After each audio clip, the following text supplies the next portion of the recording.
तो हेलो दोस्तों, अब यहाँ से हम मध्य प्रदेश के प्राचीन इतिहास के बारे में पढ़ेंगे। तो मध्य प्रदेश का प्राचीन इतिहास ताम्रपाषाण के बाद लौह युग से शुरू होता है और लगभग इसी समय यहाँ दक्षिण की उस महापाषाण संस्कृति का भी प्रभाव आता है। इसके तहत विशाल पत्थरों से कब्र निर्मित की गई थी और इनमें लौह सामग्री भी होती थी। मिट्टी के बर्तन धूसर रंग के और चित्रित धूसर मध्यवार थे, जो उत्तर में लौह युग के प्रारंभ के संकेत भी माने जाते हैं। इनका मध्य प्रदेश में प्राय अभाव था। महापाषाण युग ये 1700 से 1000 ईसा पूर्व के बीच था। दक्षिण भारत के कुछ स्थलों में से प्राप्त विशाल पाषाण समाधियों को महापाषाण स्मारक मेगालिथिक कहा जाता है। मध्य प्रदेश के सिवनी और रीवा जिलों से ऐसे स्मारक प्राप्त हुए। मध्य प्रदेश के सिवनी और रीवा जिलों से। वैदिक युग ये 1500 से 600 ईसा पूर्व के बीच रहा। मध्य प्रदेश का प्राचीन इतिहास वैदिक युग 1500 से 600 ईसा पूर्व के आसपास शुरू होता है। लोह युगीन संस्कृति तो ये 1000 ईसा पूर्व से प्रारंभ होती है। मध्य प्रदेश के भिंड, मुरैना और श्योरपुर, ग्वालियर क्षेत्रों के साक्ष्य इस क्षेत्रों में इसके साक्ष्य मिले हैं। वस्तुतः ऋग्वैदिक काल ये 1500 से 1000 ईसा पूर्व में आर्य संस्कृति उत्तर तक सीमित थी और उत्तर वैदिक यानी 1000 से 600 ईसा पूर्व समय में ही उसने विंध्याचल को पार कर मध्य प्रदेश में कदम रखा। ऐतरेय ब्राह्मण में जिस निषाद जाति का उल्लेख है वह मध्य प्रदेश के जंगल में निवास करती थी। ऋग्वेद में दक्षिणापथ और रेवोत्तर शब्द आए हैं। ऐतरेय ब्राह्मण, संखायन, सूत्र, शतपथ ब्राह्मण ग्रंथों के अनुसार विश्वामित्र के 50 शापित पुत्र मालवा आकर बसे। तत्पश्चात अत्रि, पराशर, भरद्वाज, भार्गव आदि भी आए। अनुश्रुति पर आधारित इतिहास तो अधिकांशतः पुराणों और कुछ हद तक महाकाव्यों से इन अनुश्रुतियों का संबंध है। कारुस वंश तो अनुश्रुति के अनुसार मनुष्यों की परंपरा में अंतिम मनु वैवस्वत, जिनके समय विशाल व्यापक बढ़ाई थी हुए, जिनके 10 पुत्र थे और उनमें से एक पुत्र कारुस थे, जिन्होंने कारुस देश बसाया जो कि वर्तमान बघेलखंड है पर शासन किया। चंद्रवंश या इसे एल साम्राज्य कहा जाता है। तो मनु वैवस्वत की पुत्री इला का विवाह सोमचंद्र से हुआ था। उनके राज्य का नाम एल साम्राज्य हुआ। इसका आदि पुरुष सोम पुरुरुवा ही था। सोम या चंद्रवंश के साम्राज्य का विस्तार बुंदेलखंड तक था। सोम पुरुरुवा के पुत्र आयु और अमाबसु थे। ययाति और एल राज्य का विभाजन तो राजा आयु की तीसरी पीढ़ी में चंद्रवंशी ययाति हुआ, जिसने देवयानी शुक्र भार्गव ऋषि की कन्या से विवाह किया। ययाति ने अपना एल साम्राज्य 5 पुत्रों में बांट दिया। इस विभाजन में यदु को चमर्णवती यानी चंबल मिला, यदु को चंबल, बेत्रवती बेतवा और सुक्तमती केन का घाटी क्षेत्र प्राप्त हुआ और उसके नाम पर यदु या यादव वंश की स्थापना हुई। दंतवक्र नामक दैत्य के नाम पर दतिया राज्य हुआ। श्री कृष्ण द्वारा परास्त दंतवक्र गोपाल कच्छ हो गया और ग्वालियर की पहाड़ियों पर आ बसे। इससे यह क्षेत्र गोपालगिरी ग्वालियर का पूर्व नाम हो गया। इक्ष्वाकु वंश और दंडकारण्य राज्य। मनु के एक पुत्र इक्ष्वाकु के नाम पर इक्ष्वाकु वंश की स्थापना हुई, जिसके पुत्र ने दंडकारण्य बस्तर राज्य स्थापित किया। पौराणिक कथाओं के अनुसार कारकोट नागवंशी शासक नर्मदा क्षेत्र में स्थित काठे के शासक थे। उस समय नर्मदा का नाम रेवा था।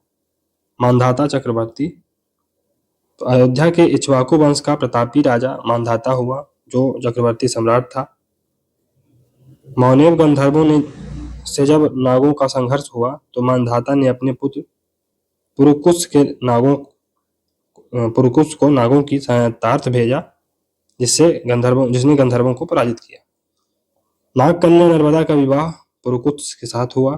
पुरुकुश ने ही रेवा का नाम नर्मदा कर दिया। तो पुरुकुश ने ही रेवा का नाम नर्मदा कर दिया। इसी वंश के मुचकुंद बिंद ने रीछ और परियात्र सतपुड़ा पर्वतमालाओं के बीच नर्मदा के तट पर अपने पूर्वज नरेश मांधाता के नाम पर मंधाता नगरी ओमकारेश्वर मांधाता की स्थापना की। हैहय साम्राज्य, तो यादव वंश के संस्थापक यदु के पौत्र हैहय के नाम पर स्थापित हैहय राज्य के राजा महेशमंत ने एक जीते गए बुर्ग का नाम महेशमती महेश्वर रखा। महेश्वर की स्थापना तो महेशमती के नाम से हैहय राजा महेशमंत ने की थी।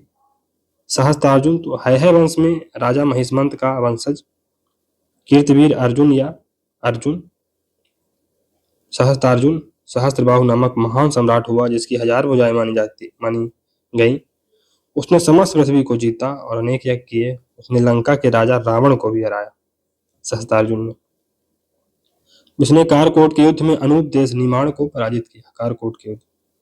अर्जुन के पश्चात जयध्वज, तालजंध और वितिहोत्र ने शासन किया था।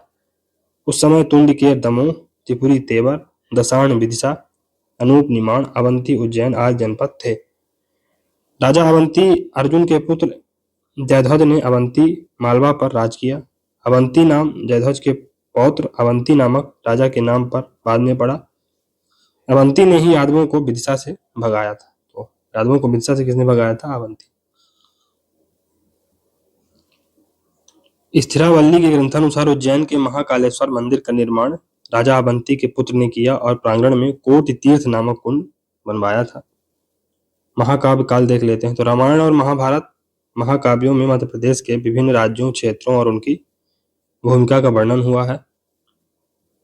राम ने चित्रकूट में तुलसीदास जी को दर्शन दिए थे। वाल्मीकि रामायण के अनुसार राम ने अपने वनवास का अधिकांश समय दंडकारण्य बस्तर में बिताया, जो छत्तीसगढ़ में है। दंडकारण्य और महाकांतार घने वनों का क्षेत्र था। यहीं से रावण ने सीता का अपहरण किया था। रावण जिस लंका का राजा था वह संभवतः जबलपुर के निकट या अमरकंटक के समीप थी, ऐसा विद्वानों का मत है। वाल्मीकि आश्रम में निर्वासित माता सीता ने लवकुश को जन्म दिया। यह आश्रम टोंस रामायण में तमसा तट पर संभावित है। भविष्य में कुश ने दक्षिण कौशल यानी छत्तीसगढ़ राज्य किया, जबकि शत्रुघ्न के पुत्र शंभुघाती ने विदिशा पर। इस समय सतपुड़ा विंध्याचल में निषाद जाति का राज था। रामायणकालीन त्रेता युग की समाप्ति के बाद महाभारत कालीन द्वापर युग शुरू होता है, जिसकी महत्वपूर्ण घटना थी महाभारत का युद्ध। इस युद्ध में मध्य प्रदेश स्थित अनेक राजाओं ने भाग लिया। इसमें से वर्तमान बुंदेलखंड और बघेलखंड के क्षेत्रों में अवस्थित राज्यों वत्स, काशी, चेदी, कारुस, दसाण और मत्स्य ने पांडवों का साथ दिया था। यानी वत्स, काशी, चेदी, कारुस, दसाण और मत्स्य ने पांडवों का साथ दिया। कुछ राज्यों ने कौरवों की तरफ से युद्ध में भाग लिया था। फॉर एग्जाम्पल महिष्मती, नील राजा, अवंती, भोज, अथंक, विदर्भ, निषद, वृषणी आदि मध्य प्रदेश में अवस्थित थे। इन्होंने कौरवों के साथ कौरवों की तरफ से युद्ध में भाग लिया था। महाभारत में महिष्मती, उज्जैनी, कुंतलपुर, विराटपुरी को मध्य प्रदेश के प्रमुख नगर बताया गया है। चलिए दोस्तों, महाजनपद युग देखते हैं। तो वैदिक काल के अंतिम समय अर्थात 600 ईसा पूर्व के लगभग भारत में 16 महाजनपद थे। अतएव इस काल को महाजनपद काल कहा जाता है। इसमें से 2 महाजनपद चेदी, जो कि वर्तमान बुंदेलखंड का पार्ट था, और अवंती, उज्जैन वर्तमान मध्य प्रदेश के क्षेत्र के अंतर्गत आते थे। चेदी जनपद तो विदर्भ के यादव वंश शासक कौशिक ने अपने साम्राज्य का विस्तार कर चमर्णवती और सुक्तमती के मध्य प्रदेश में राज्य स्थापित किया, जो कालांतर में चेदी जनपद कहलाया। यह वर्तमान बुंदेलखंड क्षेत्र के आसपास में विस्तारित था। इसकी राजधानी सक्तमती या सोथिवती थी। इसकी एक शाखा कलिंग में स्थापित हुई, जहां खारवेल प्रसिद्ध शासक हुआ। मध्य प्रदेश के चेदी वंश के राजा शिशुपाल का महाभारत में वर्णन हुआ है। इसका सिर कृष्ण ने अपने चक्र से काटा था। चेदी बाद में कमजोर पड़ा और मगध के नंदवंशी महाराज महापद्मनंद ने साम्राज्य विस्तार की अपनी नीति के तहत चेदी को मगध राज्य में मिला लिया था। बड़वानी से नंदवंश की मुद्राएं प्राप्त हुई। कहां से? बड़वानी से। अवंती तो मध्य प्रदेश के पश्चिमी भाग में एक सशक्त महाजनपद था। अवंती को बौद्धकालीन ग्रंथों में अच्युत गामिनी भी कहा गया है। इसके 2 भाग थे। कौन कौन से? उत्तरी जनपद यहाँ की राजधानी उज्जैनी थी और दक्षिणी जनपद यहाँ की राजधानी महेश्वर थी। दोनों को बेतरावती नदी पृथक करती थी, जो उनके बीच से होकर प्रवाहित होती थी, फ्लो करती थी। अवंती के दो प्रसिद्ध नगर कुररधर और सुंदरपुर का वर्णन बौद्ध ग्रंथों में है। 6वीं शताब्दी ईसा पूर्व में अवंती बौद्धों का प्रसिद्ध केंद्र बन गया था। 6वीं शताब्दी ईसा पूर्व में। त्योंथर ये रीवा में है। बौद्धकालीन स्तूप के खंडहर यहाँ से मिले हैं। यहाँ का शासक चंद्र प्रद्योत था। कहाँ का? अवंती का, जिसकी वीरता, जो अपनी वीरता के लिए प्रसिद्ध था। इनके पिता पुलिक मगध के बृहदत्त वंशी राजा रिपुंजय के अमात्य थे। रिपुंजय को हराकर प्रद्योत को राजा बनाया गया। प्रद्योत महात्मा बुद्ध का समकालीन था। तो ये महात्मा बुद्ध का समकालीन था। चंद्र प्रद्योत के समय मगध का राजा बिंबिसार था। उसने अपने राजवैद्य जीवक को प्रद्योत के पीलिया रोग का इलाज करने के लिए भेजा था। प्रद्योत हाथी पालन कला का विशेषज्ञ भी था। बौद्ध ग्रंथों के अनुसार मगध के दूसरे राजा अजातशत्रु ने प्रद्योत के आक्रमण से सुरक्षार्थ पाटलिपुत्र दुर्ग बनवाया था। तो महत्वपूर्ण राजा था। अवध में शिशुनाग वंश के संस्थापक शिशुनाग ने अवंती को अंततः मगध में मिला लिया। इस समय अवंती का शासक नंदीवर्धन था। चलिए मौर्य वंश देखते हैं। तो विशाल मौर्य साम्राज्य के अंतर्गत मध्य प्रदेश भी सम्मिलित था। मौर्यों के समय भी अवंती, चेदी, मगध के भाग बने रहे। उज्जैनी अवंती राष्ट्र चक्र की राजधानी थी। चंद्रगुप्त प्रथम के राज्य में सौराष्ट्र, मालवा एवं अवंती भी शामिल थे। सौराष्ट्र, मालवा और अवंती भी शामिल थे। उज्जैन के शक राजा रुद्रदामन के जूनागढ़ अभिलेख के द्वारा गुजरात, सौराष्ट्र में चंद्रगुप्त का गवर्नर प्रांतपति पूर्वगुप्त शासन करता था। सामंत पसादिका बुद्ध घोष के अनुसार सम्राट बिंदुसार ने अपने पुत्र अशोक को अवंती का प्रांतपति नियुक्त किया था। अशोक 280 से 269 ईसा पूर्व यानी लगभग 11 साल अवंती का प्रांतपति रहा। अशोक ने विदिशा में शकवंशी व्यवसायी श्री देवी या महादेवी वैश्य की बेटी से विवाह किया। इससे ही महेंद्र और संघमित्रा उत्पन्न हुए थे। अशोक ने सम्राट बनने के उपरांत सांची के प्रसिद्ध स्तूपों का निर्माण कराया। संभवतः महादेवी के लिए एक स्तूप उज्जैन में अशोक ने बनवाया था, जिसे आज वैश्य टेकरी के नाम से जाना जाता है। अशोक के लघु शिलालेख रूपनाथ कटनी, गुर्जरा दतिया, सारो मारो सीहोर, पानगुडारिया सीहोर, सांची रायसेन से मिलते हैं। स्मरणीय तथ्य कौन कौन से हैं? तो अशोक के 2 नाम मध्य प्रदेश से प्राप्त शिलालेखों में मिलते हैं। कौन कौन से? अशोक देवनाप्रिय प्रियदर्शी, गुर्जरा अभिलेख मतलब गुर्जरा अभिलेख दमोह में ये मिला है, और प्रियदर्शी ये पानगुडारिया सीहोर में। अशोक ने 84,000 स्तूपों का निर्माण कराया था। अशोक ने मौर्य सम्राट बनने के बाद कुणाल को अवंती का प्रांतपति बनाया था। कुणाल को अवंती का राष्ट्रपति बनाया था। अशोक ने महादेव स्थविर को मालवा में बौद्ध धर्म प्रचारार्थ भेजा था। महादेव स्थविर को। मौर्यकालीन स्तूप तो सांची का महास्तूप। सम्राट अशोक ने 3वीं शताब्दी ईसा पूर्व में सांची के बौद्ध स्तूप का निर्माण कराया था, जो मूल रूप से ईंटों से निर्मित था। 1818 ईस्वी में जनरल टेलर ने सांची स्तूप को खोजा। गुप्त काल तक सांची का नाम काकनाथ बोर्ड था। सतधारा स्तूप तो सांची के निकट सतधारा भी प्राचीन बौद्ध केंद्र रहा। सोनारी सांची से 9 किलोमीटर दक्षिण पश्चिम में स्थित है। यहाँ पर 8 स्तूपों के अवशेष हैं। अंधेर का स्तूप तो विदिशा से 12 किलोमीटर दूर अंधेर नामक स्थान पर 3 स्तूपों के अवशेष प्राप्त हुए हैं। भोजपुर के स्तूप तो विदिशा से लगभग 10 किलोमीटर दूर भोजपुर में 37 स्तूपों के अवशेष पाए गए हैं। उज्जैन का बौद्ध महास्तूप तो सम्राट अशोक द्वारा अपनी पत्नी कुमार देवी के लिए उज्जैन में एक विशाल स्तूप का निर्माण कराया गया था, जिसके अवशेष वैश्य टेकरी कानीपुरा नामक टीले के रूप में विद्यमान है। सांची काकनाथ बोट या काकड़ाय, यहाँ 3 स्तूप हैं। 1818 में जनरल टेलर ने यहाँ के स्मारकों की खोज की थी। 1818 ईस्वी में मेजर कोल ने स्तूप संख्या 1 को भरवाने के साथ उसके दक्षिण पश्चिम तोरण द्वारा तथा स्तूपों के 3 गिरे हुए तोरणों को पुनः खड़ा करवाया। इनमें एक विशाल तथा 2 लघु स्तूप है। महास्तूप में भगवान बुद्ध के, द्वितीय में धम्म के तथा तृतीय में बुद्ध के 2 शिष्यों सारिपुत्र एवं मोदग्लायन के दंत अवशेष हैं। महास्तूप का निर्माण मौर्य सम्राट अशोक के समय ईंटों की सहायता से किया गया था। इसके चारों ओर काष्ठ की वेदिका बनी थी। अशोक का संघ वेद रोकने की आज्ञा वाला अभिषेक भी यहीं से मिलता है, अभिलेख भी। सांची स्तूप के पास ही अशोक का एक शिलालेख उत्कीर्ण है। तुमैन का स्तूप, तुमैन जिला अशोकनगर, विदिशा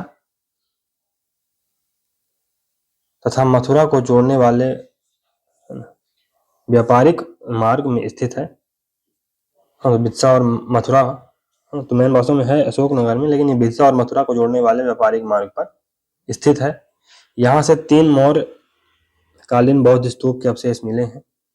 कसरावद के स्तूप, तो कसरावद जिला खारगौन के इतबरडी टीले के उत्खनन से 11 मौर्य कालीन स्तूप प्राप्त हुए हैं। देउर कोठार के स्तूप, तो देउर कोठार जिला रीवा में मौर्य कालीन बौद्ध स्तूप प्राप्त हुए हैं। पानगुरारिया का स्तूप, तो पानगुरारिया सीहोर के मौर्य कालीन प्रदक्षिणा पथ युक्त स्तूप पर अशोक का पिदस्सी नाम मिला है। बरहुत का स्तूप, तो सतना के निकट स्थित इस स्तूप की खोज कनिंघम ने 1873 में की थी। अब इसमें मौर्योत्तर युग, तो 200 ईसा पूर्व से 150 ईसा पूर्व तक यह नगरीय युग था।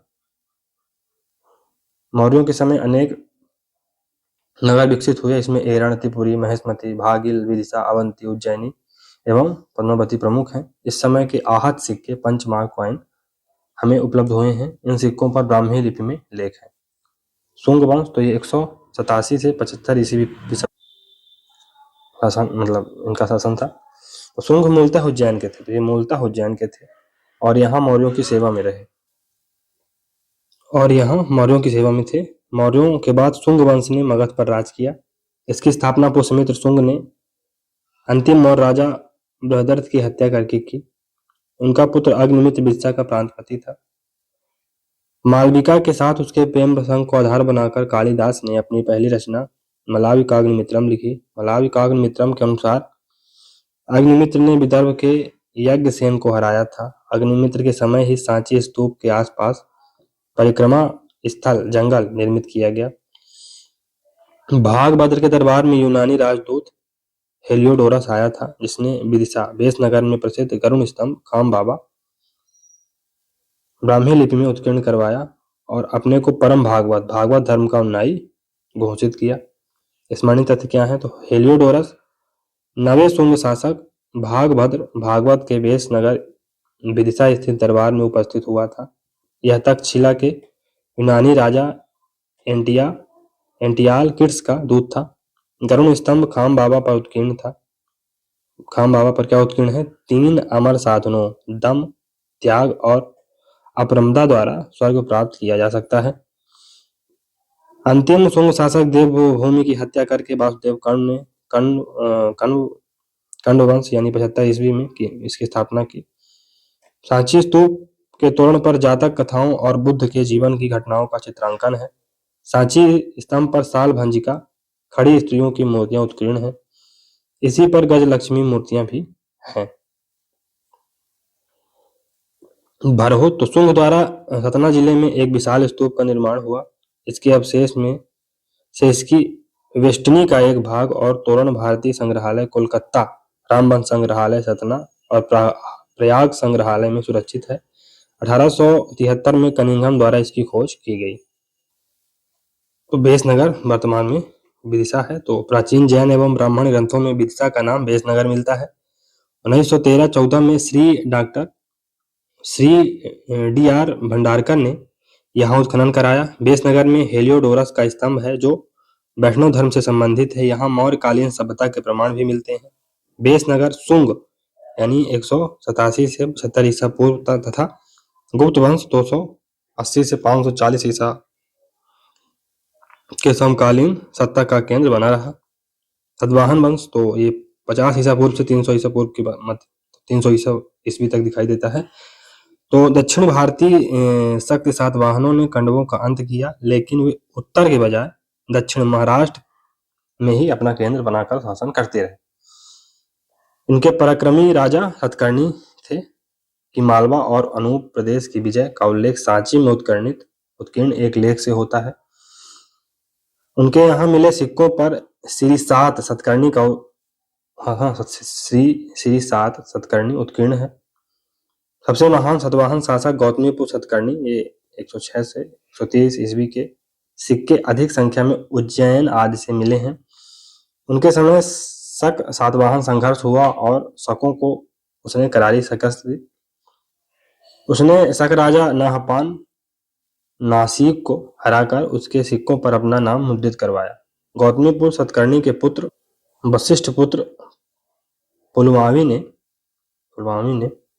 मध्य भारत के बड़े भाग को अपने अधीन रखा, लेकिन उज्जैन के शक क्षत्रप रुद्रदामन ने उसे जबरदस्त शिकस्त दी थी। अंततः दोनों में वैवाहिक संबंध स्थापित हुए और पुलमावी को उसका राज्य वापस मिला। अंतिम सतवाहन राजा यज्ञ सिंह सतकर्णी के सिक्के विदिशा, देवास आदि से मिले हैं। तेवर त्रिपुरी से सतवाहनों के शीशे के सिक्के मिले त्रिपुरी से। स्मरणीय तथ्य, तो मगध में शुंग सत्ताकांत कण्वों ने किया, अतः विदिशा में भी कण्व वंश स्थापित हुआ, है ना। शीघ्र ही कण्व वंश का अंत सातवाहन यानी आंध्र शासक वंश ने कर दिया। सातवाहन वंश का संस्थापक सिमूक था। सातवाहनों ने पोटिन और शीशे के सिक्के भी चलाए। शीशे के सिक्के भी चलाए।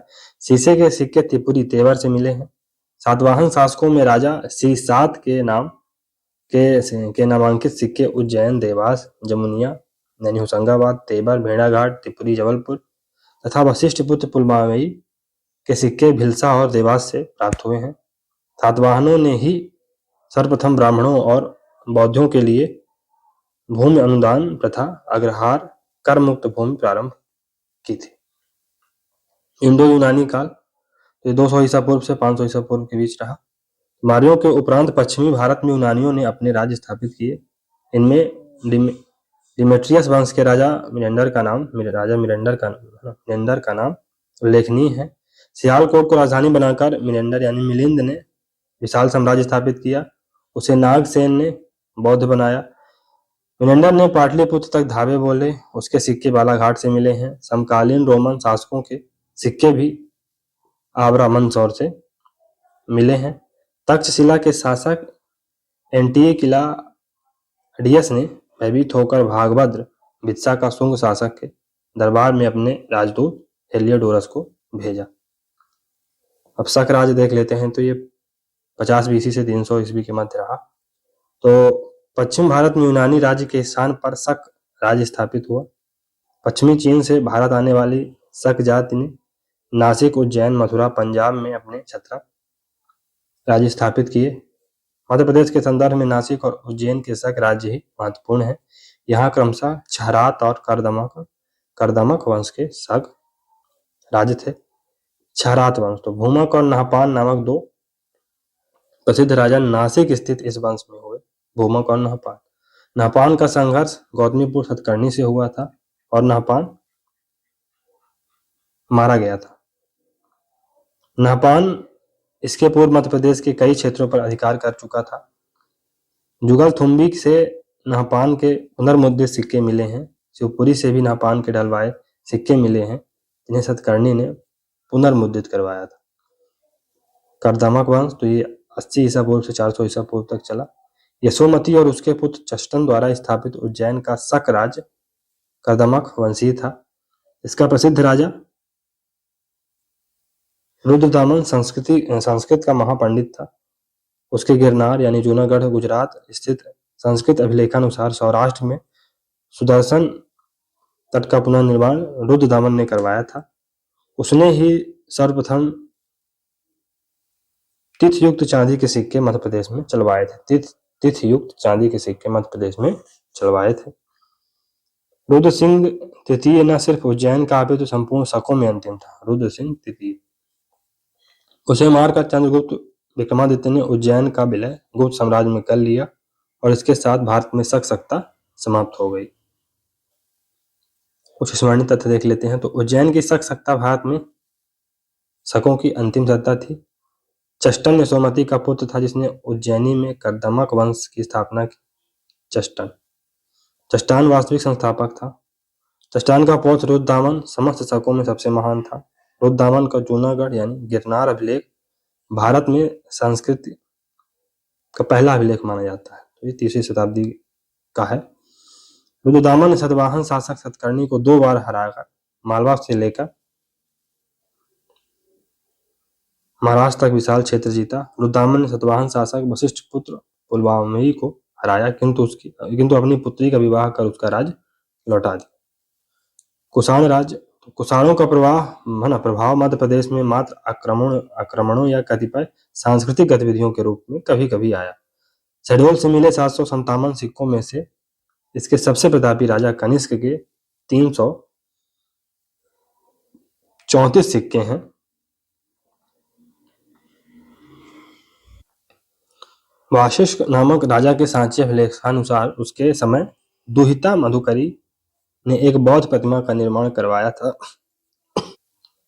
इसके उत्तराधिकारी हुविस्क के सिक्के शहडोल और हरदा से तथा कुषाण राजा वसुदेव के सिक्के तेवर जबलपुर से मिले हैं। भेड़ाघाट के कुषाणकालीन 2 मूर्ति लेख और बौद्ध प्रतिमाएं भी प्राप्त हुई हैं भेड़ाघाट से। स्मरणीय तथ्य कुषाण वंश के बारे में। तो भारत में कुषाण वंश का संस्थापक कुजुल कड़फिसेस था। कनिष्क ने शकों, पंजाब, मथुरा और उज्जैन को परास्त किया, किंतु उज्जैन के शकों का उन्मूलन नहीं करवाया था। कनिष्क के सिक्के शहडोल हरदा से मिले हैं। कनिष्क से संबंधित एक अभिलेख सांची से प्राप्त हुआ है। भारत में सर्वाधिक शुद्ध सोने के सिक्के कुषाणों ने चलवाए। मालव जाति, तो इसका संदर्भ 600 बीसी से 200 एडी के बीच मिलता है। सिकंदर पर आक्रमण से प्रकाश में आई मालव जाति कालांतर में मालवा में आकर बसी। यहीं उसने शासन स्थापित किया। संभवतः मालव जाति के नाम पर ही मालवा नाम पड़ा। पाणिनि ने अपने संस्कृत व्याकरण अष्टाध्यायी में मालव जाति का उल्लेख आयुधजीवी के रूप में किया है। नागवंश, तो 2वीं शताब्दी के अंतिम चरण में मध्य प्रदेश के दक्षिणी क्षेत्र में कुषाण साम्राज्य का प्रभाव खत्म हो चुका था और बाहर शिव नागों का प्रभुत्व जम चुका था। मथुरा के नागवंश की एक शाखा ने मध्य प्रदेश में शासन स्थापित किया। इसके संस्थापक वृषभनाथ का सिक्का विदिशा से मिला, जहां उसकी राजधानी थी, जिसे भीमनाथ पद्मावती ले गया था। पुराणों के अनुसार पद्मावती तथा क्रांतिपुरी कुटवार नागों की 2 राजधानियां थीं। पद्मावती की पहचान ग्वालियर के समीप स्थित आधुनिक पद्म पवैया नामक स्थान से की जाती है। यहाँ पर 9 नागवंशी राजाओं ने शासन किया। यहीं के नाग चूंकि अपने कंधों पर शिवलिंग वहन करते थे, अतः भार शिव कहलाते थे। इन लोगों का गुप्तों और वाकाटकों के साथ वैवाहिक संबंध था। इस वंश के शासक भवनाग की पुत्री का विवाह वाकाटक नरेश प्रवर सेन प्रथम के पुत्र के साथ हुआ था। प्रयाग प्रशस्ति से स्पष्ट है कि समुद्रगुप्त के समकालीन पद्मावती के शासक नागसेन और गणपति थे। समुद्रगुप्त ने पद्मावती के अंतिम नाग राजा गणपति नाग को परास्त कर उसका राज गुप्त साम्राज्य में मिला लिया था। चंद्रगुप्त विक्रमादित्य ने मथुरा के नाग वंश की राजकुमारी कुबेर नागा से विवाह भी किया था। जबलपुर का बोधि वंश, तो त्रिपुरी तेवर जबलपुर से बोधि राजवंश के 4 शासकों के सिक्के मिले हैं। श्री बोधि, वसुबोधि, चंद्रबोधि और शिवबोधि।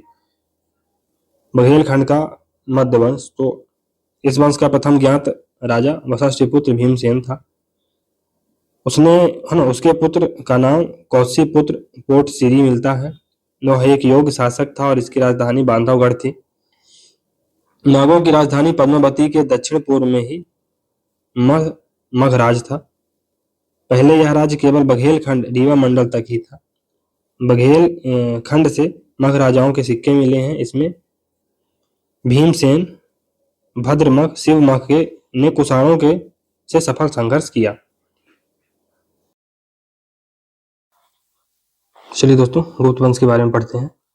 तो गुप्तों के समय एक बार फिर भारत का राजनीतिक एकीकरण हुआ।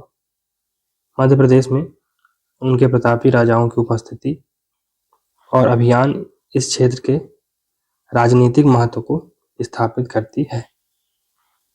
जब गुप्तों का पाटलिपुत्र में उदय हो रहा था, तब मध्य प्रदेश में अनेक क्षेत्रीय शक्तियां थीं। जैसे पश्चिम मध्य प्रदेश में शक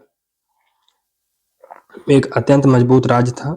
इसके अतिरिक्त मध्य प्रदेश में आभीर, नागवंश जैसे राज्य भी शक्तिशाली थे। समुद्रगुप्त की प्रयाग प्रशस्ति के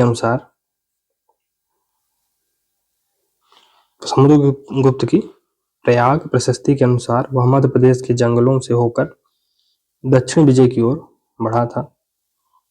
उसने आर्यावर्त के जिन 9 राजाओं को जीता था, उनमें नागवंशी भी शामिल थे, जिनके राज्य का कुछ भाग उत्तर पश्चिम मध्य प्रदेश में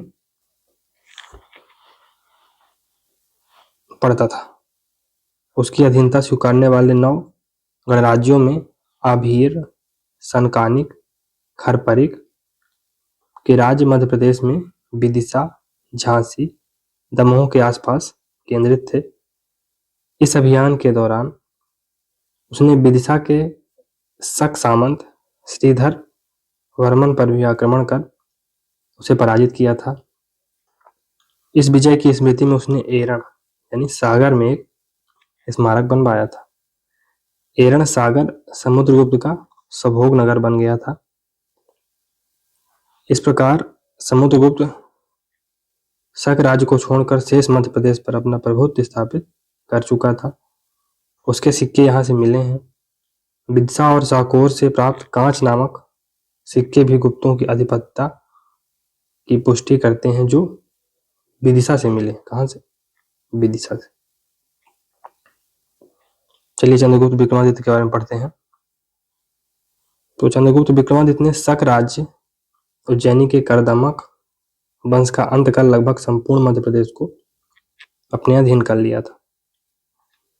उसकी शक विजय देवी चंद्रगुप्तम से और उसकी सकारी उपाधि से पता चलती है। देवी चंद्रगुप्तम और सकारी उपाधि से उसकी शक विजय पता चलता है। देवी चंद्रगुप्तम के अनुसार राजा रामगुप्त ने शक राजा से परास्त होकर अपनी पत्नी ध्रुव देवी को उसे सौंपना स्वीकार कर लिया था, लेकिन उसके स्वाभिमानी भाई चंद्रगुप्त ने शक को मारकर ध्रुव सामनी को मुक्ति दिलाई और समुद्रगुप्त का वध कर गुप्त सम्राट बना। विदिशा संग्रहालय स्थित मूर्ति रामगुप्त की ऐतिहासिकता दर्शाती है। इस तथ्य की पुष्टि उदयगिरी, जो कि विदिशा में है, के वीरसेन साहब के गुफा अभिलेख से होती है। इसमें कहा गया है कि यहाँ पूर्वी मालवा अपने स्वामी राजा चंद्रगुप्त, जो संपूर्ण विश्व पर विजय पाने के अभिलाषी थे, के साथ आया था। कौन?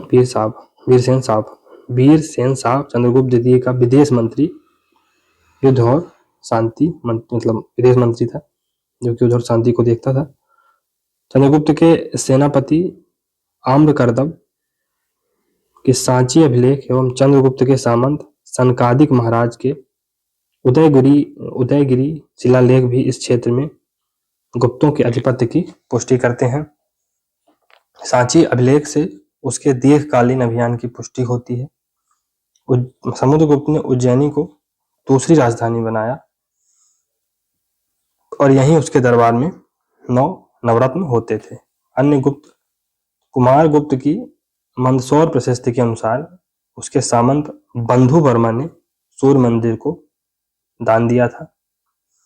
स्कंदगुप्त द्वारा इंदौर की तेली श्रेणी को मंदिर के लिए दान का उल्लेख एक अभिलेख में मिलता है।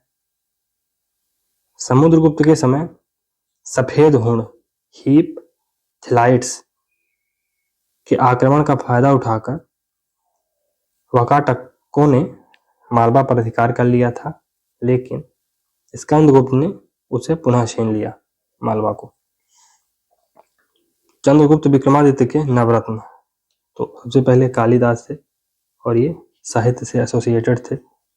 बेताल भट्ट ये गुण विद्या के प्रवर्तक थे। वराहमिहिर ये ज्योतिषी को जानने वाले थे। धन्वंतरी ये भेषज विद्या यानी कुल मिला के आयुर्वेद के प्रणेता थे। अमर सिंह ये कवि एवं ये कृषि और कोशकार थे। वर रुचि ये भी साहित्य के प्रणेता थे। घटर पर ये साहित्य ये भी जानते थे। फिर क्षणपक ये गुप्तचारी थे, गुप्तचर विभाग का देखते थे, स्पाई डिपार्टमेंट इनका था। शकु या शंकु ये शिल्प शास्त्र में पारंगत थे। एक उत्तरकालीन गुप्त राजा भानुगुप्त गुप्त साम्राज्य के पश्चिमी भाग पर शासन करता दिखाई देता है। उसने हुणों को परास्त किया। इस युद्ध में उसका सैनिक गोपीराज मारा गया था, जिसकी विधवा के सती होने का जिक्र एरण अभिलेख में है।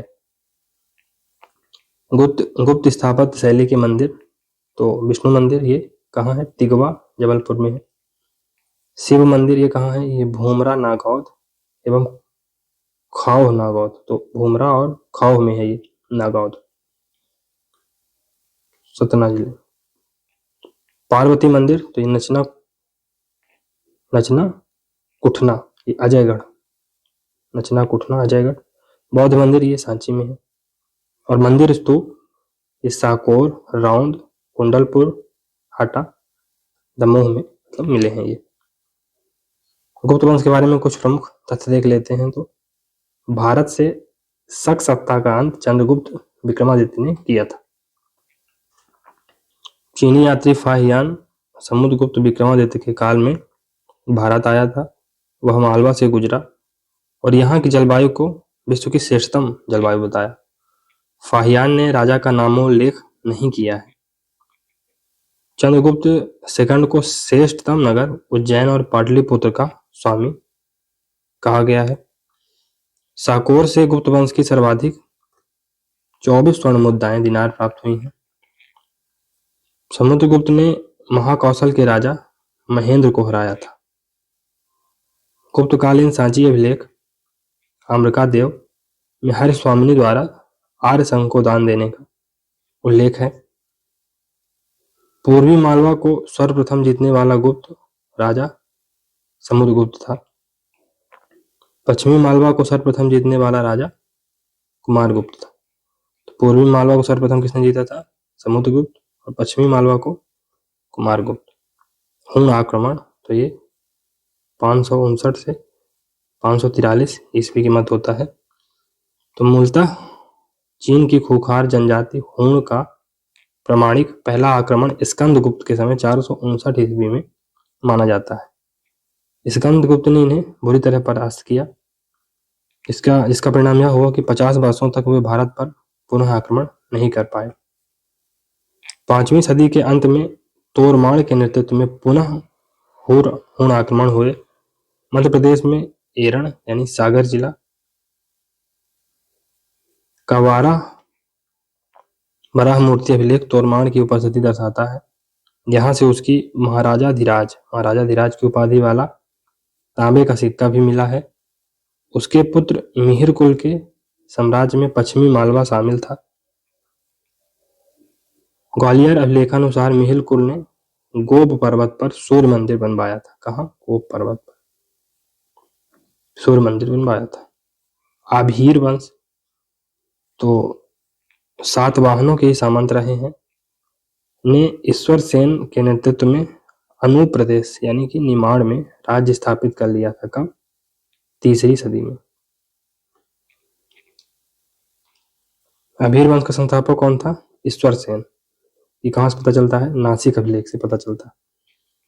खान देश को केंद्र बनाकर शीघ्र ही अनूप प्रदेश, निमाड़ और बिस्सा सहित मालवा तक अभीर सत्ता का विस्तार हुआ। नए उभरते वाकाटक वंश ने अभीर वंश का अंत कर दिया। वाकाटक वंश तो बिंद शक्ति द्वारा स्थापित वाकाटक राज्य मूलतः मध्य प्रदेश का राजवंश था, जो बाद में नर्मदा के दक्षिण में केंद्रित हो गया। बिंद शक्ति को पुराणों में विदिशा का शासक बताया है। उसके पुत्र प्रवर सेन को 4 अश्वमेध उसके पुत्र प्रवरसेन ने 4 अश्वमेध यज्ञ किए और नाग वंश से वैवाहिक संबंध स्थापित किए। उसके 4 पुत्रों ने साम्राज्य बांट लिया, लेकिन इसकी कुल 2 शाखाएं राज करती दिखाई देती हैं। कौन कौन सी? नंदीवर्धन शाखा या पुरीक शाखा। तो यह नागपुर के निकट स्थित था। इसका संस्थापक रुद्रसेन प्रथम था।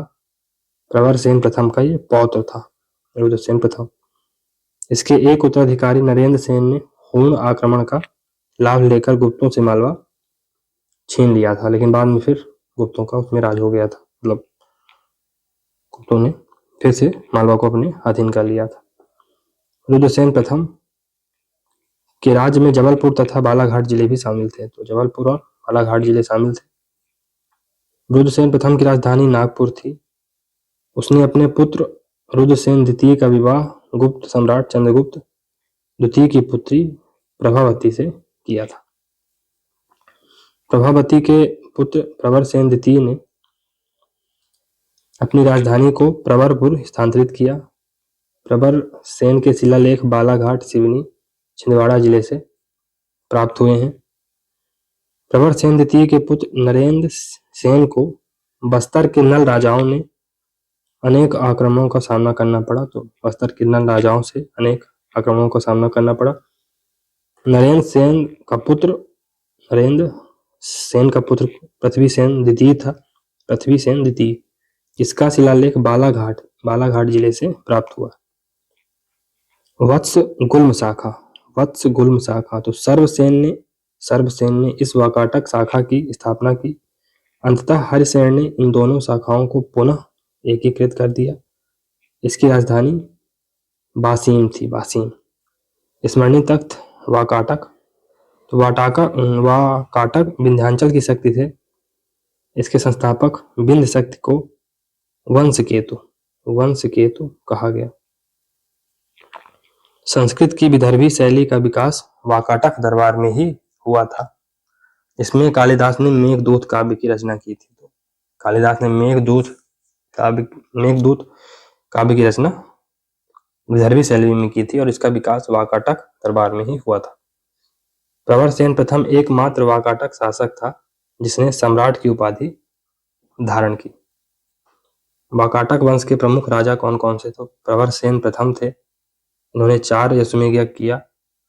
प्रवरसेन द्वितीय, इस सेतुबंध काव्य की इन्होंने रचना की प्राकृत भाषा में। सर्वसेन प्रथम, इन्होंने गाथा सप्तशती, हरिविजय की रचना, ये इनकी महत्वपूर्ण कृतियां थी। तो औलिकर वंश प्राचीन दसपुर यानी वर्तमान में मंदसौर में 4वीं सदी ईस्वी में औलिकर वंश की सत्ता स्थापित हुई। इनकी राजधानी दसपुर थी। जयवर्मन, सिंहवर्मन, नरवर्मन इसके प्रारंभिक शासक थे। गुप्त काल में मालवा पर समुद्रगुप्त के समकालीन सिंहवर्मा का शासन रहा। उसके 2 पुत्र थे। पहला चंद्रवर्मा, जिसने मारवाड़ में राज किया, और दूसरा पुत्र नरवर्मा था, जिसके 2 पुत्र थे, बंधुवर्मा और भीमवर्मा।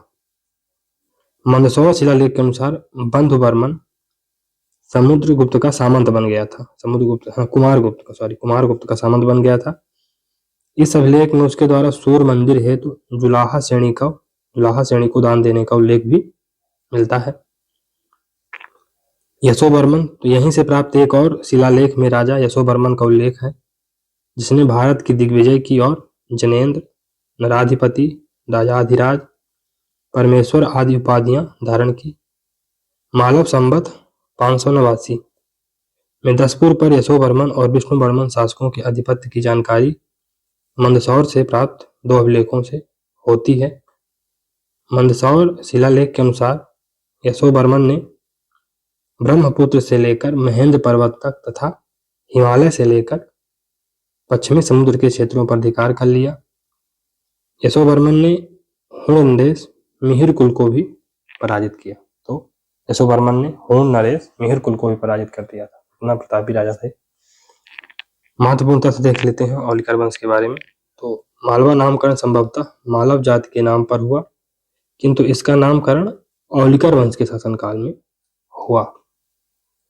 औलिकर वंश ने ही मालव संवत प्राप्त किया, जो बाद में विक्रम संवत कहलाया। औलिकर वंश, मालवा के औलिकर वंश का संस्थापक सिंह वर्मा था। तो मालवा के औलिकर वंश का संस्थापक सिंह वर्मा था। मंदसौर दिसपुर के औलिकर वंश का संस्थापक नरबर्मन था। तो मंदसौर जो कि है ना दिसपुर है, 2 औलिकर वंश थे, तो वहां का संस्थापक नरबर्मन था। नरवर्मा। परिव्राजक वंश या उत्कल वंश, तो पन्ना में स्थापित परिव्राजक वंश की सत्ता पूरे बुंदेलखंड तक व्याप्त थी। इसकी राजधानी नागौद थी। नागौद। इसका पहला राजा देवादय था। प्रभंजन, दामोदर और हस्तिन इसके उत्तराधिकारी हुए। इसमें हस्तिन प्रतापी राजा था। खोह और मझगमा ताम्रपत्र महाराजा हस्तिन से संबंधित है। बैतूल में मिले एक लेख में इस वंश की वंशावली दी गई है। परिव्राजक नरेश हस्ती तथा उसके पुत्र संछोह के 6 ताम्रपत्र मिले हैं। संछोह का शासन डभाल यानी वर्तमान जबलपुर और उसके आसपास के 18 गढ़ों पर था। उच्चकल्प राज्य, तो परिव्राजक राज्य से लगा हुआ उच्चकल्प शासकों का राज्य भी था। उचेहरा से 14 किलोमीटर दूर भूमरा में स्थित एक शिला स्तंभ इन दोनों राज्यों की सीमा थी। इनकी राजधानी उच्चकल्प सतना में वर्तमान उचेहरा थी। उचेहरा। यहाँ महाराजा की उपाधि धारण करने वाले ओकदेव, कुमारदेव, जयस्वामी, व्याघ्र, जयनाथ, सर्वनाथ आदि प्रमुख राजा हुए। भूमरा शिलालेख के अनुसार सर्वनाथ महाराजा हस्ती परिव्राजक शासक का समकालीन था। सर्वनाथ।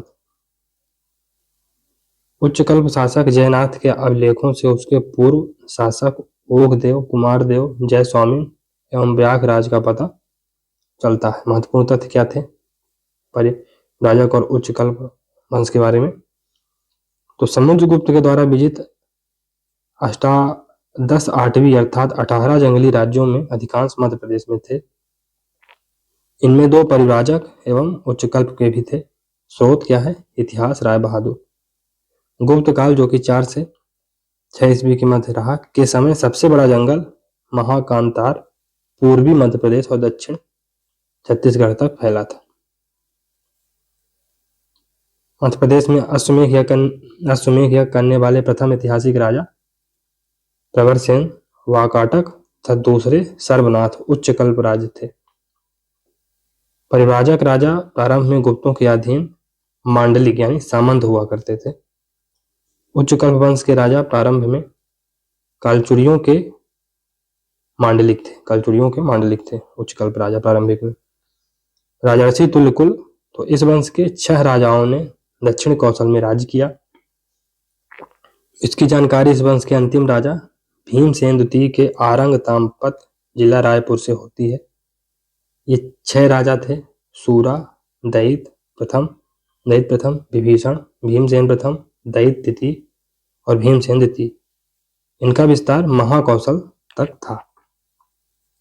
नल वंश, तो ये 400 से 1000 ईसा पूर्व तक चला। 1000 ईसा तक चला। तो बस्तर कोसपुर क्षेत्र में स्थापित नल वंश का प्रथम राजा बराह राज था, लेकिन इसका वास्तविक संस्थापक भावदत्त वर्मा था।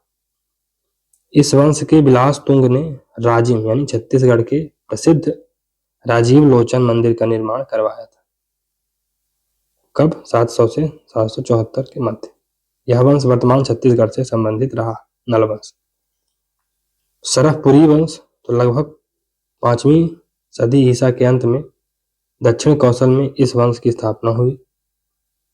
भानुगुप्त के एरण स्तंभ लेख गुप्त संवत 151 अथवा 510 ईसा में सरहराज का उल्लेख है, जो संभवतः सरहपुरी वंश का संस्थापक था। अब बल्लवी का मैत्रक वंश देखते हैं। तो 6ठी सदी के मध्य में जब गुप्त शासकों की सत्ता पतनगामी हुई, तो इसके पूर्व मैथकों ने अपने अभिलेखों में गुप्त आधीनता का उल्लेख करना बंद कर दिया और इनसे स्वतंत्र होकर अपने साम्राज्य का विस्तार करना आरंभ कर दिया। चीनी यात्री हेनसोंग बताता है कि मैत्रक वंशी शासक महाराजा शिलादित्य प्रथम धर्मादित्य वल्लभी में राज्य कर रहा था। उसने अपने राज्य की सीमाओं का विस्तार पश्चिमी मालवा तक कर लिया था। इसी वंश का ध्रुवसेन द्वितीय बालादित्य हुआ, जो चीनी यात्री का समकालीन था। ध्रुवसेन द्वितीय बालादित्य उसके पश्चिमी मालवा क्षेत्र पर अधिकार का रतलाम ताम्रपत्रों से पता चलता है। मैत्रक वंश 783 ईस्वी के आसपास समाप्त हो गया। तो 783 ईस्वी के आसपास समाप्त हो गया। मैकाल का पांडु वंश तो वर्तमान अनूपपुर जिले में स्थित अमरकंटक तथा उसके आसपास का क्षेत्र कभी मैकाल कहलाता था। मैकाल के पांडु वंश की जानकारी राजा नागबल के बसनी ताम्रपत्र से होती है। इस अभिलेख में वंश का सर्वप्रथम राजा जयबल था, फिर उसका पुत्र वत्सराज था, फिर उसका पुत्र नागबल हुआ। जयबल और वत्सराज संभवतः साधारण सामंत थे और समकालीन गुप्त वंश के अधीन थे। गुप्त वंश की शक्ति का ह्रास होने पर परिस्थिति का लाभ उठाकर वे स्वतंत्र बन बैठे। महाराजा नागबल की रानी इंद्रभट्टारिका से महाराजा भरतबल का जन्म हुआ। नागबल एवं भरतबल के नामों के साथ विभिन्न सम्मान सूचक एवं दैवीय उपाधियों, फॉर एग्जाम्पल पद्म ब्राह्मण, परम महेश्वर, परम गुरु, देवाधिदैवत आदि का प्रयोग किया गया। भरतबल इस वंश का अंतिम सम्राट हुआ।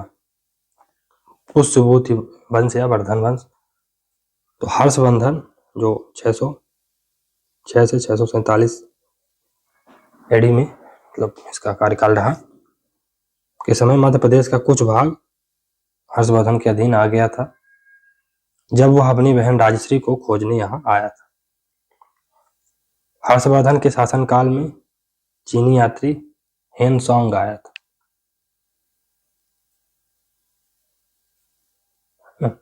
हर्ष को गौड़ नरेश शशांक बंगाल के अतिरिक्त चालुक वल्लभी तथा सिंध के शासकों के साथ युद्ध करना पड़ा। मध्य प्रदेश में विंध्य का 8वीं क्षेत्र उसके राज्य के अंतर्गत था। उसके साम्राज्य के विभिन्न भागों में उसके द्वारा प्रचलित हर्ष संवत लंबे समय तक चला। यह प्राचीन भारत का अंतिम हिंदू सम्राट था, जो अपने शासनकाल के दौरान वर्तमान मध्य प्रदेश के प्राचीन प्रांतों यथा पूर्वी मालवा, पश्चिमी मालवा, उज्जैन आदि प्रांतों का शासक था। यमुना और नर्मदा के बीच का संपूर्ण पश्चिमी भूभाग इसके साम्राज्य में शामिल था। अब शैल वंश देखते हैं। तो महाकौशल क्षेत्र में स्थित शैल वंश से संबंधित जानकारी राघौली बालाघाट ताम्रपत्र से होती है। इसका प्रथम राजा श्रीवर्धन और अंतिम राजा जयवर्धन था। राघौली ताम्रपत्र जयवर्धन ने उत्कीर्ण करवाया था। जयवर्धन ने राघौली के सूर्य मंदिर को दान दिया था। किसने? जयवर्धन। राष्ट्रकूट वंश तो मूलतः मान्यखेत महाराष्ट्र में स्थापित राष्ट्रकूट वंश की एक शाखा 9वीं सदी में बैतूल क्षेत्र में भी शासन कर रही थी। इसके एक राजा युहासुर के ताम्रपत्र तिसरखेड़ी और मुल्ताई से मिले हैं। मुल्ताई कहाँ है दोस्तों? बैतूल में। बैतूल और यहीं से ताप्ती नदी निकलती है। ताप्ती में मान्यखेत के राजा गोविंद थर्ड ने नागभट्ट द्वितीय को परास्त कर उज्जैन में दरबार लगाया था। अब चलिए गुर्जर प्रतिहार वंश की तरफ बढ़ते हैं। तो मूलतः जोधपुर मेड़ता राजस्थान में हरिश्चंद्र द्वारा स्थापित गुर्जर प्रतिहार वंश की एक शाखा नागभट्ट प्रथम के समय उज्जैनी में स्थित हुई। नागभट्ट प्रथम ने अरबों के आक्रमण को विफल किया था, तो इसने अरबों के आक्रमण को विफल किया था। उत्तराधिकारी वत्सराज ने राज्य विस्तार किया, जिससे राष्ट्रकूट पाल प्रतिहार के मध्य त्रिपक्षीय संघर्ष शुरू हुआ। तो वत्सराज ने राज्य विस्तार किया, जिसके माध्यम से जो ट्राइपार्टाइट स्ट्रगल था स्टार्ट हो गया। किसके किसके बीच? राष्ट्रकूट, पाल और प्रतिहारों के बीच। नागभट्ट द्वितीय ने अंततः कन्नौज पर अधिकार कर त्रिपक्षीय संघर्ष में प्रतिहारों को विजयी बनाया, लेकिन राष्ट्रकूट गोविंद तृतीय ने उसे शिकस्त दी।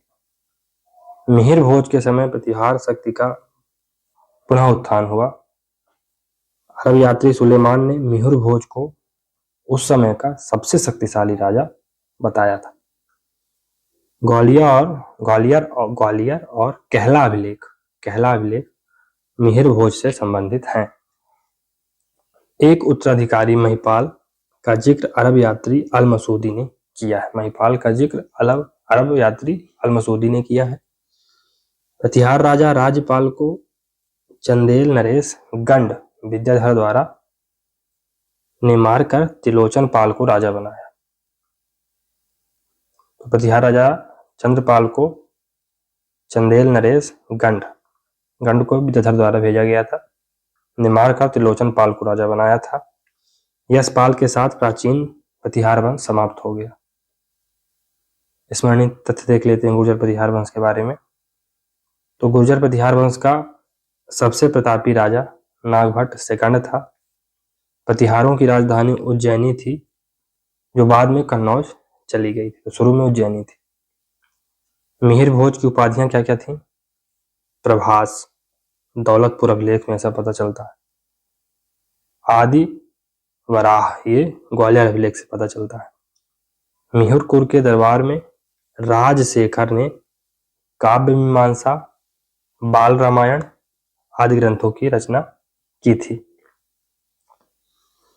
सुलेमान मिहिर भोज और अलमसूदी महिपाल सेकंड के बारे में जानकारी देते हैं। सुलेमान मिहिर भोज के बारे में और अलमसूदी महिपाल फर्स्ट के बारे में जानकारी देते हैं।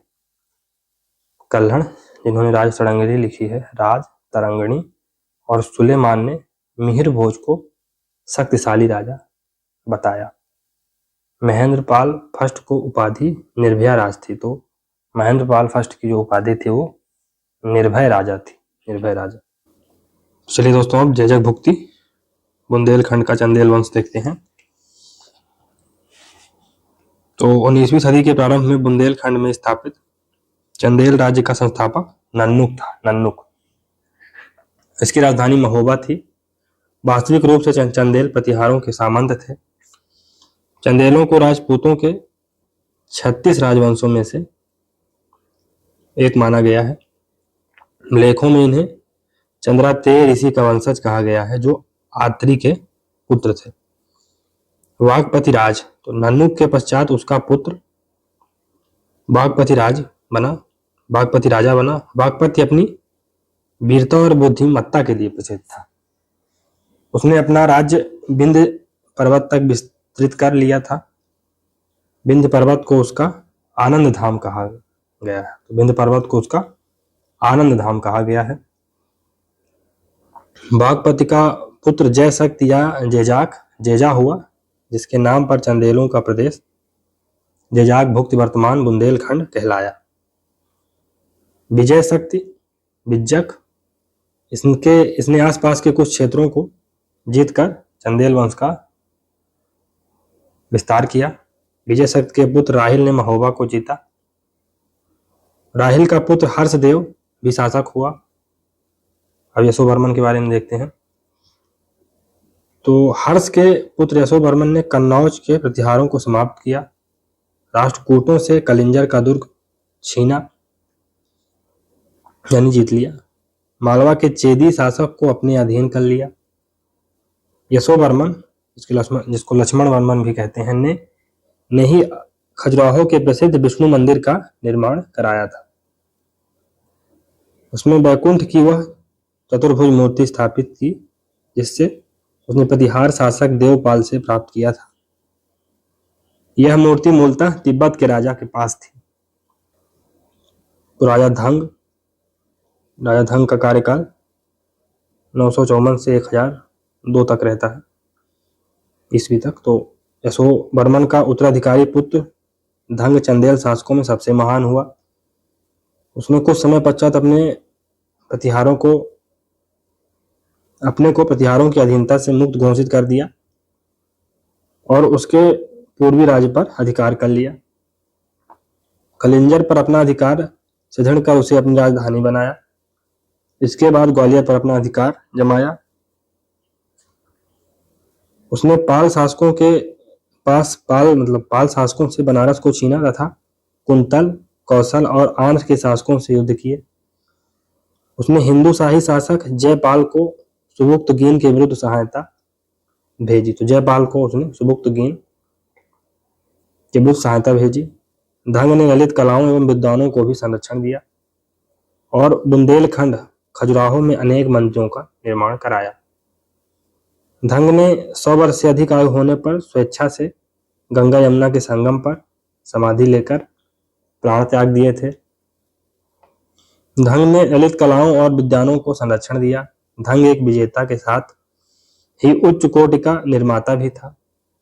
उसके शासनकाल में निर्मित खजुराहो का विश्वविख्यात पार्श्वनाथ और विश्वनाथ मंदिर स्थापत्य कला के अनुपम उदाहरण हैं। राजा गंड, तो ये 1002 से 17 ईस्वी तक राज करते हैं। तो धंग का पुत्र गंड भी एक योग्य शासक हुआ। उसने अपने पुत्र विद्याधर के द्वारा कन्नौज के भगौड़े प्रतिहार शासक राजपाल जो महमूद गजनबी के विरुद्ध भाग खड़ा हुआ था का वध कराया। गंड ने अपने शासनकाल के समय खजुराहो में जगदम्बी नामक वैष्णव मंदिर तथा चित्रगुप्त नामक सूर्य मंदिर का निर्माण कराया। विद्याधर तो 1017 से 1019 के बीच रहे। तो यही एक ऐसा भारतीय शासक था जिसने महमूद गजनबी की महत्वाकांक्षाओं का सफलतापूर्वक विरोध किया। इसने मालवा परमार के शासक भोज और त्रिपुरी के कालचुरी शासक गंगेर देव को भी हराकर अपने अधीन कर लिया। विद्याधर ने न सिर्फ महमूद गजनबी से अपने राज्य की सुरक्षा की अपितु उसके विरुद्ध हिंदू संघ को सहायता भी दी। इस संघ से भाग आए प्रतिहार राजा राज्यपाल की उसने हत्या की। महमूद गजनबी से संधि उपरांत विद्याधर को मित्र बनाकर महमूद गजनबी ने 15 किले इनाम में दिए। कंदरिया महादेव खजुराहो मंदिर उसके काल में बना। कीर्तिवर्मन, तो कृष्णामित्र रचित प्रबोध चंद्रोदय नामक नाटक से ज्ञात होता है कि उसने चंदेल शक्ति का पुनरुत्थान किया। कीर्तिवर्मन ने सोने के सिक्के भी चलाए। मदन वर्मन, तो मदन वर्मन के समय विदिशा पर चंदेलों के पुनः आधिपत्य की पुष्टि विदिशा उल्लेख से होती है। इसमें यह उल्लेख है कि मदन वर्मन ने राहुल शर्मा नामक ब्राह्मण को 100 हल भूमि दान में दी थी। रीवा जिले के त्योंथर तहसील के पनवार ग्राम में मदन वर्मन द्वारा जारी चांदी के 48 सिक्के प्राप्त हुए हैं। परमार्थिदेव, तो मदन वर्मन का उत्तराधिकारी उसका पोता परमार्थिदेव हुआ। परमार्थिदेव परिमल अंतिम स्वतंत्र चंदेल राजा था जिसे पृथ्वीराज चौहान ने कब हराया था 1182 में। अतः कुतुबुद्दीन ऐबक 1202 ने अंततः कुतुबुद्दीन ऐबक 1202 में ने उसे मारकर चंदेल राज और कलिंजा दुर्ग पर कब्जा कर लिया। आल्हा उदल परमार्थिदेव के साले और योद्धा थे। जगनिक भी इसी के दरबारी कवि और योद्धा थे। त्रैलोक्य वर्मन, तो अपने पिता परमार्थिदेव का उत्तराधिकारी हुआ त्रैलोक्य वर्मन। उसने तुर्कों को पराजित कर कलिंजर को पुनः जीता। इसके अतिरिक्त इसने रीवा को जीता तथा डाहल मंडल यानी बघेल खंड के एक भाग पर अधिकार कर लिया। त्रैलोक्यवर्मन का पुत्र वीरवर्मन ने वीरवर्मन उसका उत्तराधिकारी था। वीरवर्मन का उत्तराधिकारी भोगवर्धन था, जिसने अजयगढ़ के समीपस्थ क्षेत्रों में राज्य किया। चंदेलों का अंतिम ज्ञात शासक हम्मीरवर्मन था। चरखारी शिलालेख में हम्मीरवर्मन को कलिंजराधिपति कहा गया है। अजयगढ़ के सती शिलालेख में उसका उल्लेख है। कुछ स्रोतों में कीरत सिंह को चंदेल को अंतिम चंदेल शासक बताया गया है। कुछ स्रोतों में कीरत सिंह को अंतिम चंदेल शासक बताया गया है। स्मरणीय तथ्य देख लेते हैं चंदेल वंश के बारे में। तो चंदेल अपने को चंद्र देवता तथा हेमवती गहरवाड़ राजा के राजपुरोहित की पुत्री की संतान मानते थे। चंदेलों का मूल निवास मनियागढ़ छतरपुर था। प्राचीन प्रारंभिक राजधानी खजुराहो थी। खजुराहो के मंदिर जो कि छतरपुर में है, भोरम देव मंदिर ये छत्तीसगढ़ में है, चंदेल शैली में निर्मित है। अंतिम स्वतंत्र चंदेल शासक परमार्थ देव की हत्या मंत्रियों ने की। 1183 ईस्वी के शिलालेख में उसे दशरणाधिपति कहा गया है। अलाउद्दीन ने चंदेलों का पूर्णतः समापन कर दिया। अलाउद्दीन खिलजी ने। परमार वंश, तो वर्तमान पश्चिमी मध्य प्रदेश मालवा में इस वंश ने राज किया। ये पहले प्रतिहारों के अधीन थे। बाद में राष्ट्रकूट शासक दंतदुर्ग ने इन्हें सामंत नियुक्त किया। इस वंश का संस्थापक उपेंद्र कृष्णराज था। उपेंद्र कृष्णराज, जिसकी राजधानी धार थी। पहला स्वतंत्र शासक सीमुख श्रीहर्ष था। बागपति मुंज आरंभिक शासकों में मुंज अधिक शक्तिशाली था। इसने चालुक्य नरेश तैलप द्वितीय को कई बार परास्त किया। उसके दरबार में परिमल पद्मगुप्त नवशशांक चरित के रचयिता थे। धनिक यशोरु पावलोक धनंजय हलायुध अभिधान रत्नमाला और अमित गति जैसे विद्वान रहते थे। सिंधुराज, तो परिमल गुप्त ने मुंज के पुत्र सिंधुराज के ऊपर नवशशांक चरित लिखी।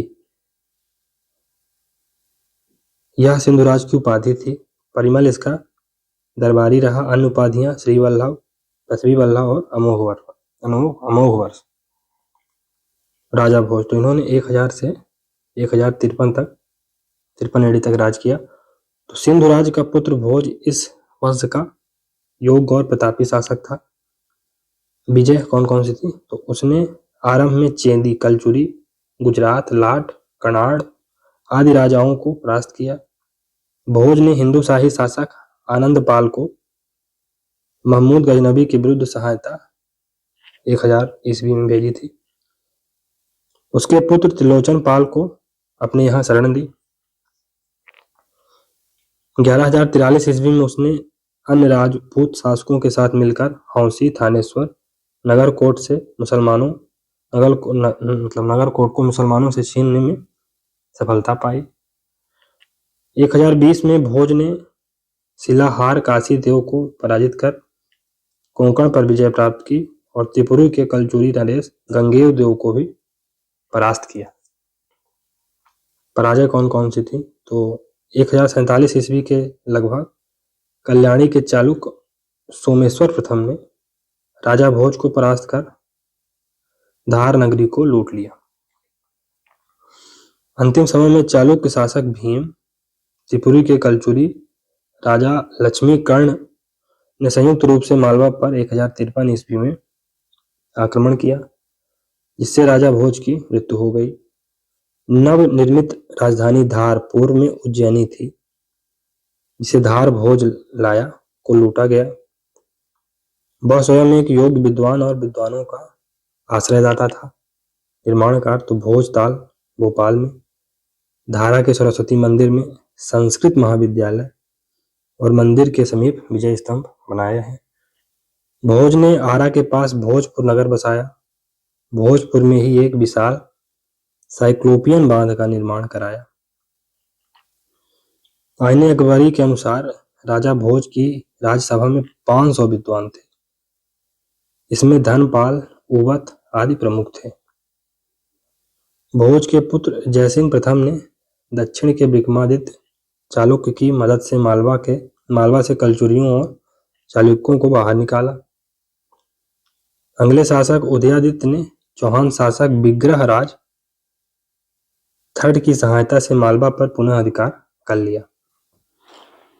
उदयादित्य की रानी सालमाली ने भोपाल में एक मंदिर सभा मंडल का निर्माण कराया, जिस पर बाद में कुदसिया बेगम द्वारा मस्जिद बनाई गई। गुजरात के चालुक्य जय सिंह सिद्धराज ने संपूर्ण मालवा पर अधिकार कर अवंतीनाथ की उपाधि धारण की। देवपाल के शासनकाल में इल्तुतमिश ने मालवा पर आक्रमण किया और विदिशा पर अधिकार कर उज्जैन को लूटा। इल्तुतमिश ने कालांतर में गुजरात के बघेल शासक विशाल देव ने धार को नष्ट कर दिया। अंततः 1305 ईस्वी में परमार वंश के अंतिम शासक मलहक देव को अलाउद्दीन खिलजी के सेनापति आइन उल मुल्क ने पराजित कर दिया तथा मालवा राज्य को दिल्ली सल्तनत में शामिल कर दिया। महत्वपूर्ण तथ्य तो महान विदुषी लीलावती राजा भोज की पत्नी थी। लीलावती गणित रचना में अत्यधिक निपुण थी। भास्कराचार्य सेकंड ने अपनी पुत्री लीलावती के नाम पर गणित की रचना की थी। राजा भोज की रचनाएं। साहित्यिक रचना कौन कौन सी? चंपू रामायण, श्रृंगार मंजरी कथा, सुभाषित प्रबंध, विद्या विनोद, शाली कथा, अग्नि कुर्म सतर्क, कोदंड काव्य, वाम्य देवी स्तुति, महाकाली विजय। श्रृंगार प्रधान तो श्रृंगार रूपकम। व्याकरण से संबंधित पुस्तकें कौन कौन सी थी? तो प्राकृत व्याकरण, सरस्वती कंठाभरण। कोश से संबंधित महत्वपूर्ण पुस्तकें कौन कौन सी थी? तो नम्मालिका, अमखा साख्य और अनेकार्थी कोश। वास्तु से संबंधित सम्रांगण सूत्रधार, संगीत गीत प्रकाश, दर्शन न्यायवर्तिक, तत्व प्रकाश, सिद्धांत संग्रह, सिद्धांत सार पद्धति, राजमार्तंड, योग सूत्र वृत्ति, शिव तत्व रत्न, कालिका, तत्व चंद्रिका।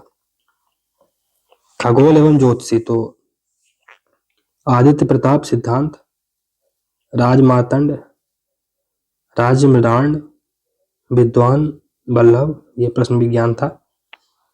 धर्मशास्त्र तो बृहदार्ज मार्तंड, भोपाल पद्धति, सरस्वती कंठाभरण, धर्मशास्त्र। राजनीति से संबंधित तो पूर्त मार्तंड और राज मार्तंड। आयुर्वेद से तो आयुर्वेद सर्वस्व, राज मृगांक और इतिहास संजीवनी। चलिए परिहार वंश के बारे में देखते हैं। कन्नौज नरेश हर्षवर्धन के सामंत रहे परिहारों ने उचेहरा के पास 7वीं सदी में अपना राज्य कायम किया। गज सिंह परिहार ने सिंगोरगढ़ श्री गौरीगढ़ किला बनवाया था।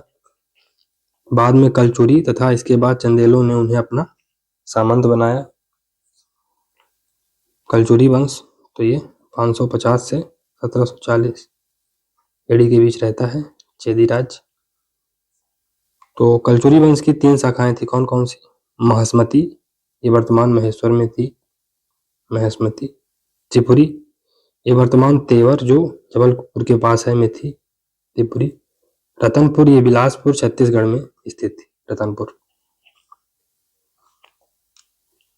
कलचुरी महस्मती के ही प्राचीन है वंश की एक शाखा थी कलचुरी। कार्ल हॉर्न के अनुसार कलचुरी वंश की पहली राजधानी सौर्य थी। त्रित त्रित सौर्य त्रित सौर्य। कलचुरी संवत 248 ईस्वी में प्रारंभ हुआ और अन्य अनेक वंशों द्वारा इसका उपयोग लगभग 12वीं सदी तक होता रहा। महेस्मती के कालचुरी वंश का संस्थापक कृष्णराज था। कृष्णराज महेस्मती के कलचुरी वंश का संस्थापक था। कृष्णराज के बाद शंकरगण एवं बुद्धराज हुए। बुद्धराज को चालुक्य नरेश मंगलेश ने मार भगाया। कलचुरी त्रिपुरी में आ बसे। हर्षवर्धन के बाद नर्मदा के उत्तर में सबसे बड़ा साम्राज्य कलचुरियों ने स्थापित किया। त्रिपुरी में कलचुरी, तो मध्य प्रदेश में कलचुरियों की यही शाखा महत्वपूर्ण थी। त्रिपुरी, तेबर, जबलपुर में कलचुरी वंश का संस्थापक वामराज देव था। इसके राज्य को चेदी राज्य कहा गया। वामराज देव द्वारा इसकी स्थापना डाहल क्षेत्र में की गई थी। डाहल क्षेत्र यमुना और नर्मदा के मध्य था। कोकल देव, कोकल प्रथम के समय ही कलचुरी शक्ति का उत्थान हुआ। इसका विवाह चंदेल राजकुमारी से हुआ, जबकि अपनी पुत्री का विवाह राष्ट्रकूट राजा कृष्णा सेकंड के साथ किया। कोकल देव के 18 पुत्र थे। 18। इसके बाद मुग्ध तुंग शासक हुआ। मुग्ध तुंग के बाद पहले बड़ा बेटा बालहर्ष, फिर छोटा बेटा केयूर हर्ष युवराज देव राजा बना। युवराज देव तो धर्म और साहित्य का बड़ा आश्रयदाता था। युवराज देव कपालिक शैव मत के केंद्र गोलकी मठ 64 योगिनी मंदिर के आचार्य सद्भाव शंकु को 3 लाख गांवों की जागीरदारी दी। कुछ समय इसके दरबारी राज शेखर काव्य मीमांसा इन्होंने लिखी थी भी रहे। इसकी रानी नोहला ने नोहटा दमोह में नोहलेश्वर शिव मंदिर बनवाया। इसका बुद्धिमान मंत्री भाक मिश्र भागुरायण था। लक्ष्मण राज, तो इसकी कन्या बोथा देवी चालुक्य राजा से ब्याही। इसने जिससे तैलप सेकंड पैदा हुआ। तैलप सेकंड ने ही राष्ट्रकूटों को परास्त कर कल्याणी में चालुक्य वंश को पुनः स्थापित किया था। गंगेय देव, तो अलबरूनी ने इसकी प्रशंसा की है।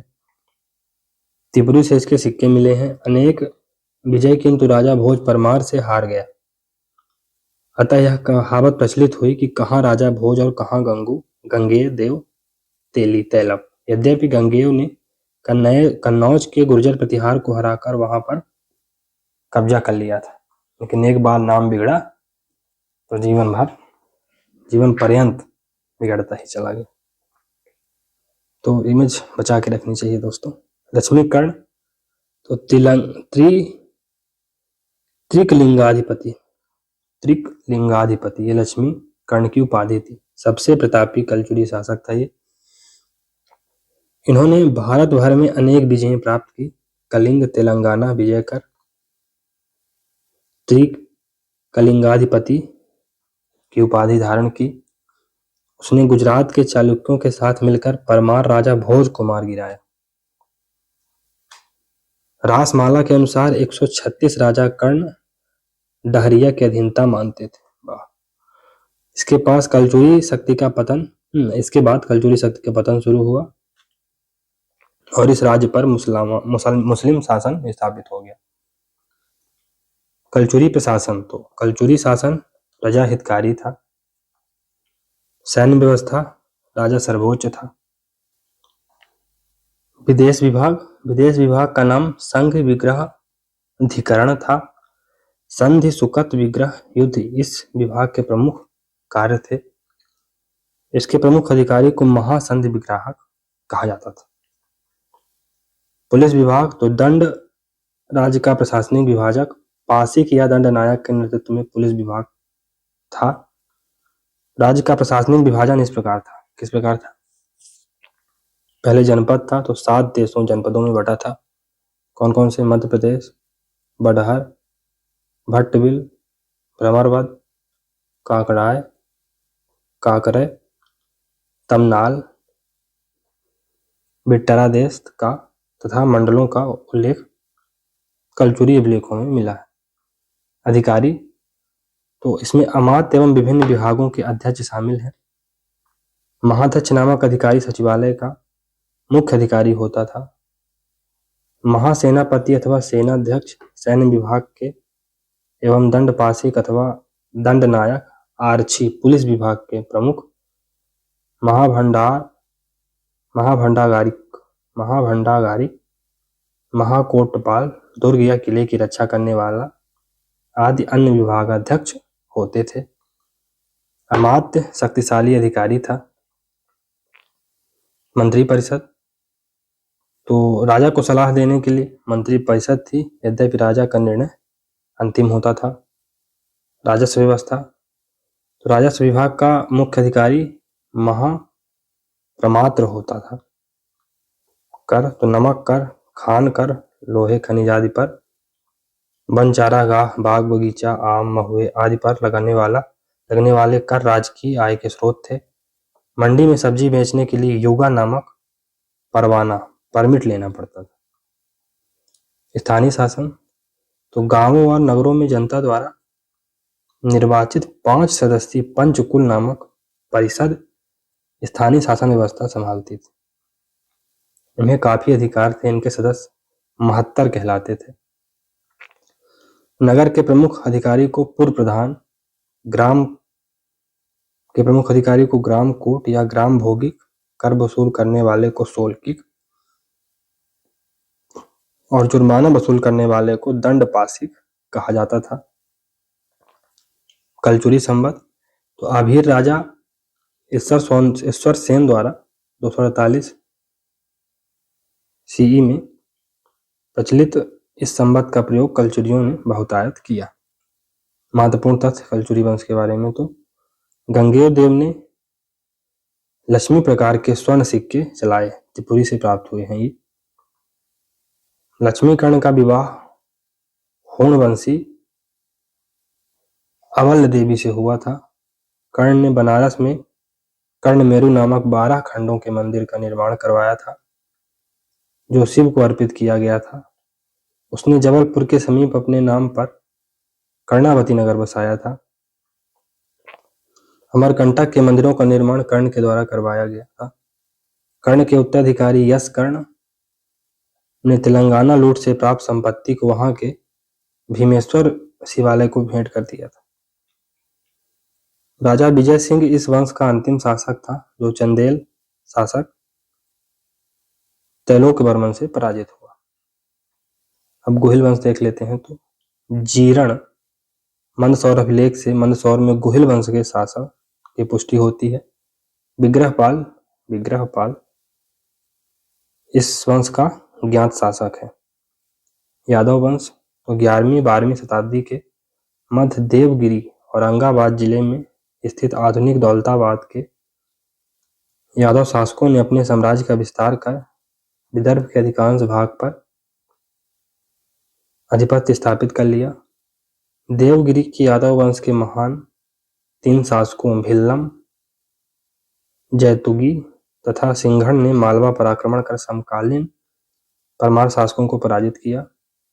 बालाघाट अभिलेख के अनुसार सिंघड़ का साम्राज्य यहाँ बालाघाट तक फैला हुआ था। यादव वंश के चतुर्थ शासक कृष्ण तथा पंचम शासक महादेव के समय भी मालवा पर आक्रमण किया गया। रामचंद्र रायन के शासनकाल में यादव साम्राज्य का काफी विस्तार हुआ। यह और उसका पुत्र अलाउद्दीन का समकालीन था। उसे और उसके पुत्र सिंघड़ को अलाउद्दीन ने हराकर मालवा पर अपना प्रभाव जमाया। मालवा के अभिलेख, तो संस्कृत इंस्क्रिप्शन इन जामा मस्जिद बुरहानपुर।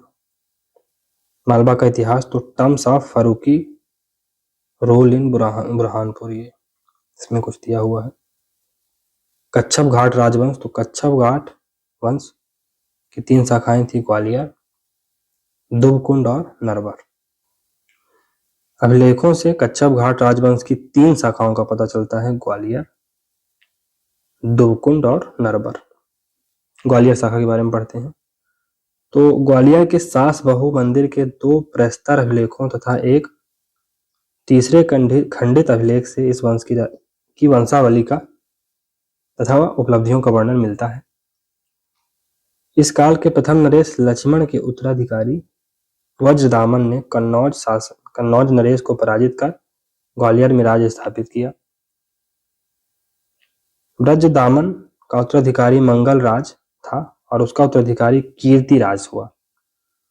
सन 1021 ईस्वी में ग्वालियर पर महमूद गजनवी का आक्रमण हुआ, जिसमें कीर्तिराज ने आत्मसमर्पण कर दिया। कीर्तिराज के पश्चात क्रमशः मूलदेव, महिपाल, भुवनपाल और मधुसूदन हुए। दुबकुंड शाखा, तो ग्वालियर से 76 मील दूर दुबकुंड प्राचीन चंडोह में यह राज्य था। दुबकुंड अभिलेख से ज्ञात होता है कि इस वंश में अर्जुन, उसका पुत्र अभिमन्यु, अभिमन्यु का पुत्र विजयपाल और विजयपाल का पुत्र वीर सिंह हुए। नरवर शाखा, कच्छप घाट राजवंश की नरवर प्राचीन नलपुर शाखा यहाँ राज करती थी।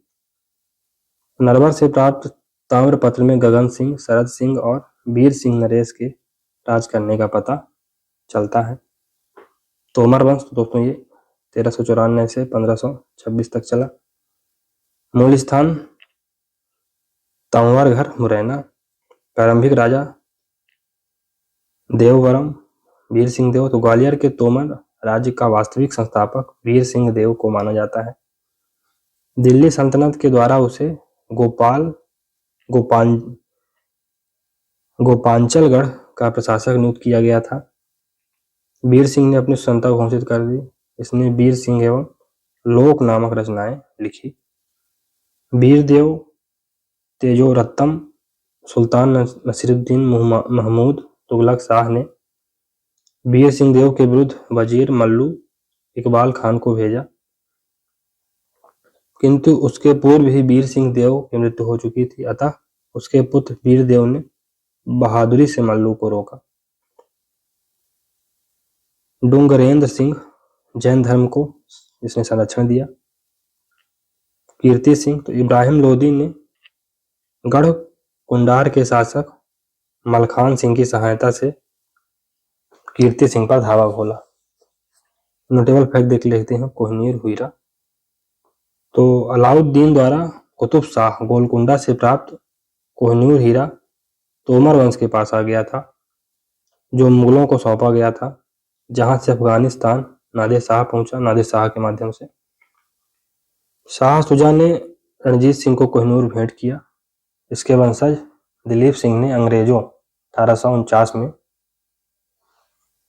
मतलब इसको दे दिया, अंग्रेजों को दे दिया।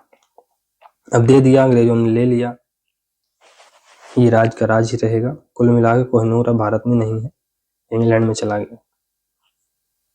और ऐसा कहा जाता है कोहिनूर के बारे में कि जिसके पास ये रहता है उसका नाश हो जाता है। तो ब्रिटेन का नाश हो ही रहा है, इकोनॉमी डूब गई है, ब्रेग्जिट हो गया है, तो अब सुपर पावर रहा नहीं ब्रिटेन, तो चीजें हैं। चलिए आगे बढ़ते हैं। कल्याणमल भूप मुनि, इसने सुमेल वित्त की रचना की। मान सिंह, तो इसकी जानकारी रोहिताश्वरगढ़ अभिलेख से होती है। सबसे महान तोमर राजा मान सिंह ने किले के भीतर मान मंदिर और गुजरी महल बनवाया, अनेक झीलों का निर्माण भी किया। तो संगीत प्रेमी मान सिंह ने मौन कौतूहल संगीत ग्रंथ लिखा। गुजरी महल अपनी प्रेमिका मृगनयनी के लिए बनवाया। इस प्रसंग पर वृंदावन लाल वर्मा ने मृगनयनी उपन्यास लिखा। इब्राहिम लोदी के साथ युद्ध में मान सिंह वीर गति को प्राप्त हुए। विक्रमादित्य, तो ये 1517 से 1526 के बीच में रहे। तो मान सिंह के इस पुत्र ने इब्राहिम लोदी की तरफ से बाबर के विरुद्ध पानीपत में भाग लिया और मारा गया। ग्वालियर दुर्ग में विक्रम मंदिर स्वयं के लिए महल बनवाया था, इसने विक्रमादित्य। खंगार वंश, तो ये 12वीं से 14वीं शताब्दी के बीच में रहा। तो खंगार राजपूत वंश का बुंदेलखंड के चंदेल वंश के पतन के साथ साथ उत्थान प्रारंभ में होता है। इस समय बुंदेलखंड का नाम जुझोटी, योद्धाओं की भूमि था। संस्थापक तो महाराजा खेत सिंह खंगार इसके संस्थापक थे। राजधानी गढ़कुंडार थी। गढ़कुंडार का किला यशोवर्मन चंदेल ने बनाया था। पृथ्वीराज चौहान की चंदेलों के विरुद्ध सहायता खेत सिंह ने की थी। पृथ्वीराज ने विजय के पश्चात खेत सिंह को गढ़कुंडार किले का शासक नियुक्त किया।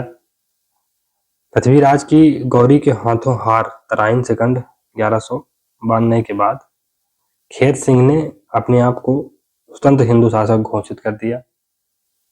गढ़ कुंडार का अंतिम खगार शासक हरमत सिंह था, जिसे एक षड्यंत्र के तहत बुंदेला सरदार सोहन पान ने साथियों के साथ मिलकर मार डाला। वस्तुतः बुंदेला और खंगारों के मध्य माउन मुहानी रियासत पर नियंत्रण के लिए सहमात का खेल लंबे समय से चल रहा था और अंततः बुंदेलों ने खंगार शक्ति के गढ़कुंडार पर कालांतर में कब्जा कर लिया, जिसका नेतृत्व रुद्रपाल कर रहा था। अनंगपाल तोमर ने 8वीं सदी में ढिल्लिका दिल्ली बसाई थी। अनंगपाल तोमर मध्य प्रदेश के राजवंश और उनका क्षेत्र कारूस वंश बघेलखंड से संबंधित है। चंद्रवंश या एल वंश ये बघेलखंड से बुंदेलखंड तक फैला था। यादव वंश तो ये चंबल बेतवा केन नदियों के मध्य भूभाग है। शुंग वंश विदिशा बेसनगर। कर्दमक वंश शकों का उपवंश ये उज्जैन में रूल कर रहा था। नाग वंश विदिशा ग्वालियर में था। बौद्धि वंश 2वीं शताब्दी में जबलपुर त्रिपुरी या तेवर में था। मघ वंश भी 2वीं शताब्दी में बघेलखंड पर रूल कर रहा था। अभीर वंश 4वीं शताब्दी में अहिरवारा विदिशा झांसी के क्षेत्र में था। वगाटक वंश 4वीं शताब्दी में विंध्य प्रदेश मालवा विंध्य के क्षेत्र में था। होलिकर वंश दसपुर मंदसौर। मौखरी वंश मालवा दसपुर मंदसौर। परिव्राजक वंश बुंदेलखंड। उच्चकल्प राजवंश उचेहरा सतना। शैल वंश महाकौशल। पांड्य वंश मैकाल प्रदेश अमरकंटक। गुर्जर बिहार वंश उज्जैन। गुहिल वंश मंदसौर। चंदेल वंश बुंदेलखंड। कच्छप घाट वंश ग्वालियर। तोमर वंश ग्वालियर। परमार वंश मालवा धार। बुंदेला राज्य बुंदेलखंड। होलकर वंश मालवा इंदौर। सिंधिया वंश गर्त ग्वालियर और नवाब ये भोपाल में इनका राज था। प्राचीन जनपद और नवीन नाम तो अवंती को जो अवंतिका थी अब वो उज्जैन हो चुकी है। वत्स अब ग्वालियर है। चेदी खुजराहो। अनूप ये निमाड़ खंडवा का क्षेत्र है। दसान विदिशा हो गया है। तुंडी केर दमोह और नलपुर ये नरवर शिवपुरी हो चुका है। वर्तमान में मध्य प्रदेश के प्रमुख अभिलेख देख लेते हैं तो दसपुर मंदसौर अभिलेख विक्रम संवत 529 या 473 ईस्वी का यह लेख प्रशस्ति के रूप में है, जिसकी रचना संस्कृत विद्वान वत्स भट्टी ने की थी। यह विश्व का पहला विज्ञापन भी माना जाता है। इसमें यहाँ के राज्यपाल बंध वर्मा का उल्लेख मिलता है, जिसने सूर्य मंदिर के निर्माण हेतु तंतुवाय श्रेणी को दान दिया। मंदसौर का नाम दसपुर था। उदयगिरी गुहा लेख तो ये गुप्त संवत 106 या 425 ईस्वी के जैन अभिलेख में शंकर नामक व्यक्ति द्वारा इस स्थान में पार्श्वनाथ की मंदिर स्थापित किए जाने का विवरण है। एरण तोरमाड़ का वहार प्रतिमा एरण अभिलेख या मिहिर कुल का ग्वालियर अभिलेख हुणों की मौजूदगी दर्शाता है। भारत में हुणों का सेकंड आक्रमण जो नरसिंह गुप्त बालादित्य बुद्धगुप्त का छोटा भाई के शासनकाल में हुआ, जिसमें हुण नरेश मिहिर कुल को पराजित होना पड़ा और गुप्त नरेश द्वारा बंदी बनाकर मुक्त कर दिया गया। तुमैन अभिलेख तो ये अशोकनगर में है। यहाँ से गुप्त वंश का 116 गुप्त वंश या 435 ईस्वी का लेख मिलता है। इसमें कुमार गुप्त को शरदकालीन सूर्य की भांति बताया गया है। कुमार गुप्त के समय पुष्यमित्र जाति का शासक नर्मदा नदी के मुहाने के समीप मैकाल में था। इस राज्य मध्य प्रदेश के एरण प्रदेश पूर्वी मालवा पर भी कुमार गुप्त प्रथम का शासन स्थापित था। अभिलेख में प्रांतीय पदाधिकारियों की सूची में इस एरण प्रदेश के शासक घटोत्कच गुप्त का नाम भी है। घटोत्कच गुप्त का सुपिया लेख सुपिया का लेख ये रीवा से जिला से मिला है। तो इसमें गुप्त संवत 141 से 460 ईस्वी की तिथि लिखी है। इसमें गुप्तों की वंशावली घटोत्कच के समय से मिलती है। खोह एवं उचेहरा अभिलेख, तो इन अभिलेखों में सतना के आसपास के उच्च कल्प शासकों का उल्लेख है। बल्ख के महाराजाओं के अभिलेख, तो इंदौर, बाघ, सिरपुर के अभिलेखों में बल्ख के महाराजाओं का उल्लेख है। जीरण 11वीं शताब्दी के जीर्ण अभिलेख में मंदसौर के गुहिल शासकों का उल्लेख है। प्राचीन नगरों के नवीन नाम, तो विराटपुरी अब ये सुहागपुर हो गया है। महिष्मती अभी महेश्वर हो चुका है। इंद्रपुट इंद्रप्रस्थ अभी इंदौर हो चुका है। कुंतलपुर किंडिया उज्जैनी उज्जैन। भोजताल भोपाल। धारा नगरी अभी धार हो चुकी है। भथा या भरहोत अभी रीवा हो चुका है। और चेहरा अब चलिए दोस्तों मध्यकालीन इतिहास के बारे में पढ़ते हैं। तो छोटा सा भाग है, इसको कवर कर लेते हैं। तो सल्तनत के अधीन मध्य प्रदेश। भारत में मोहम्मद गौरी ने इस्लामिक राज्य की स्थापना की, लेकिन सल्तनत का प्रारंभ ऐबक से शुरू होता है, जो दास वंश का प्रारंभकर्ता भी था। ऐबक ज्यादा समय तक नहीं रह पाता है, 1206 से 1210 के बीच ही रहता है। ने ही पहले गौरी के भारतीय प्रतिनिधि के रूप में और बाद में सल्तनत के पहले शासक के रूप में भारतीय राज्यों को जीता। मध्य प्रदेश में भी गौरी और ऐबक ने हमले बोले। गौरी ने ग्वालियर के लोहंग देव संलक्षण को हराया था। ऐबक ने प्राचीन युग के अंतिम चंदेल राजा परिमल देव को हराकर कलिंजर जीता कब 1202 में। बाद में मध्य युग में चंदेलों ने पुनः प्राचीन कलिंजर प्राप्त कर लिया। इल्तुतमिश ने मंडू, ग्वालियर और मालवा की विजय की तथा उज्जैन में महाकालेश्वर मंदिर लूटा। खिलजी वंश के संस्थापक जलालुद्दीन खिलजी ने मांडू को लूटा। उसने ग्वालियर में एक गुंबद आकार का विश्राम गृह निर्मित कराया। अलाउद्दीन खिलजी ने मानिकपुर के हाकिम के रूप में उज्जैन और विदिशा के मंदिरों को लूटा था। सुल्तान बनने के बाद भी उसने कलिंजर, भिलसा, चंदेरी, धार, मांडू जैसे नगरों को लूटा। 1305 में उसने मालवा के शासक मल्हक देव को अपने सेनापति एन-उल मुल्क के माध्यम से हराया। तुगलक वंश के संस्थापक गियासुद्दीन तुगलक के प्रांतपति ने दमोह में एक महल बनवाया था, जिसका उल्लेख भटियागढ़ शिलालेख में है। राजकुमार जूना खां मोहम्मद तुगलक ने इसी समय चंदेरी और मालवा पर पूर्ण आधिपत्य स्थापित किया। मोहम्मद तुगलक ने भटियागढ़ में प्राणियों के लिए गोमठ, बावड़ी और बगीचा बनवाया। संस्कृत अभिलेख में ऐसा लिखा है। फिरोज तुगलक का उल्लेख दुलनीपुर सागर अभिलेख में है। लोधी वंश के अंतिम शासक इब्राहिम लोदी ने के समय मालवा में महमूद खिलजी सेकंड ने स्वतंत्र सत्ता स्थापित की थी, लेकिन उस पर प्रभाव प्रधानमंत्री मेदिनी राय का था, जो राणा सांगा के अधीन चंदेरी का शासक भी था। फिर तोमर वंश 14वीं से 16वीं शताब्दी के मध्य रहा।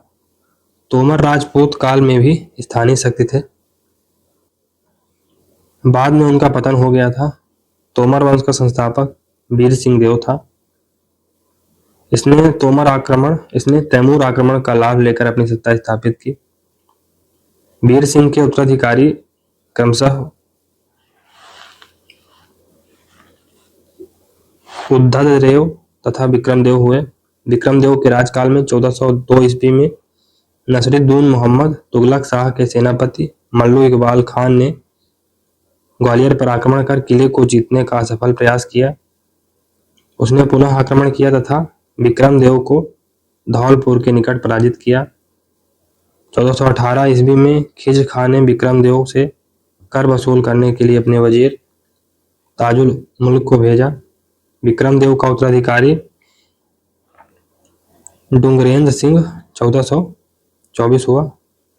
उसके प्रारंभ में ही मालवा के शासक हुसंग शाह ने ग्वालियर किले की घेरबंदी की। तब डुंगरेंद्र सिंह को जौनपुर के शासक मुबारक शाह की सहायता लेनी पड़ी और उसे कर भी देना पड़ा। 1438 में डुंगरेंद्र सिंह ने नरवर के गढ़ को घेरा, जो कुछ समय तक मालवा सुल्तान के अधीन था। यद्यपि डुंगरेंद्र सिंह असफल रहा, परंतु बाद में नरवर तोमरों के अधीन हो गया। डुंगरेंद्र सिंह का उत्तराधिकारी कीर्ति सिंह हुआ। उसने अपना अस्तित्व बनाए रखने के लिए कभी जौनपुर तो कभी दिल्ली के मुस्लिम शासकों को मित्र बनाया। मुगलों के अधीन मध्य प्रदेश तो मुगल संस्थापक बाबर ने चंदेरी के राजा मेदिनी राय को 21 जनवरी 1528 में हराकर उसकी पुत्रियों का विवाह हुमायूं और कमरान के साथ कर दिया। कलिंजर का दृढ़ दुर्ग मुगलों के आधिपत्य में आ गया। इसके पूर्व बाबर ने राणा सांगा को खानवा युद्ध 1527 में पराजित कर मालवा पर भी नियंत्रण कर लिया था। शेर शाह सूरी, ये 1540 से 1545 के बीच का शासन रहता है, तो ने हुमायूं को परास्त कर सूर वंश की स्थापना की थी तथा मालवा रायसेन ग्वालियर को अपने अधीन किया। रायसेन में राजा पूरणमल को झांसा देकर मारा गया, जो शहंशाह पर एक कलंक माना जाता है। कलिंजर दुर्ग के घेरे के समय यद्यपि शेर शाह अंतिम दिन विजयी हुआ, लेकिन विस्फोट में मारा गया। तो जैसी करनी वैसी भरनी। अकबर के समय मालवा के शासक बाज बहादुर पर आक्रमण किया गया। उसकी राजधानी मांडू ऐश्वर्य के साथ रूपमती और बाज बहादुर के प्रणय स्थल के रूप में भी विख्यात हो गई थी। बाज बहादुर परास्त हुआ, रूपमती ने आत्मदाह किया और बाज बहादुर को अकबर ने अपने दरबार में मनसबदार बनाया। अकबर के समय की महत्वपूर्ण विजय क्या थी? गोंडवाना, तो वर्तमान मंडला और जबलपुर तक व्याप्त गोंडवाना राज्य की कीर्ति रानी दुर्गावती के समय चरम पर थी। अकबर के सेनापति आसफ खां ने हमला बोला। दुर्गावती ने परास्त होने के पश्चात कटार घोंपकर आत्महत्या की। दुर्गावती की समाधि बरेला में बनी है। उल्लेखनीय है कि गढ़कटंगा गढ़मंडला के इस राज्य की स्थापना जदुराय ने खिलजी पतन के समय की थी। इसका उत्थान संग्राम शाह के अधीन हुआ था, जिसने 52 गढ़ों तक विस्तार किया था। उसने स्वर्ण रत्न मुद्राएं चलाई।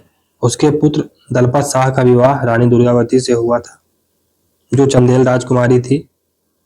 दलपत शाह की मृत्यु 1541 के बाद रानी दुर्गावती अल्पायु पुत्र वीर नारायण की संरक्षिका बनकर शासन संभाल रही थी। अकबर ने विजय उपरांत गोंड वंश के ही चंद्र शाह को अपनी अधीनता में सौंप दिया था। उज्जैन के समीप धर्मत युद्ध, ये 1658 ईस्वी में औरंगजेब ने शाहजादा दारा को पराजित कर बादशाहत प्राप्त की थी। खानदेश तो वर्तमान निमाड़ दक्षिण मालवा में विस्तृत दक्षिण का प्रवेश द्वार था। यहाँ फारूकी वंश दाऊद मीरन बहादुर ने शासन किया। अकबर की अंतिम विजय खानदेश मानी जाती है। 1600 ईस्वी में दाऊद खानदेश साम्राज्य का संस्थापक था।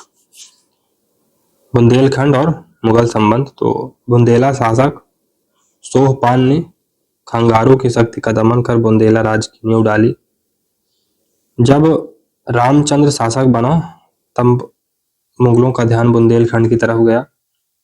उसके छोटे भाई वीर सिंह देव की दोस्ती राजकुमार सलीम यानी अकबर का पुत्र जहांगीर से थी। सलीम के कहने पर ही वीर सिंह ने अबुल फजल की हत्या की थी। सलीम जहांगीर के नाम से मुगल सम्राट बना तो उसने वीर सिंह को ओरछा नरेश बनाया। इसके बाद झार सिंह ओरछा नरेश हुआ, जिसने शाहजहां के समय विद्रोह किया था। कब? 1628 में। चंपत राय का विद्रोह, तो औरंगजेब की नीति से असंतुष्ट चंपत राय ने विद्रोह किया। औरंगजेब की सेना से घिरे चंपत राय ने आत्महत्या कर ली। छत्रसाल का विद्रोह और स्वतंत्र बुंदेला राज्य की स्थापना। तो चंपत राय के पुत्र छत्रसाल ने औरंगजेब के विरुद्ध विद्रोह जारी रखा। 1675 में पन्ना जीतकर उसे राजधानी बनाया। बाद में उसने ओरछा को राजधानी बनाया। छत्रसाल ने मराठों से संधि की। अंततः औरंगजेब ने 1707 में छत्रसाल से संधि की और उसे राजधानी की उपाधि दी। इस प्रकार छत्रसाल स्वतंत्र शासक बना। बघेल वंश और मुगल संबंध देखते हैं। तो बघेल वंश का नाम भथा था, जो वर्तमान रीवा है।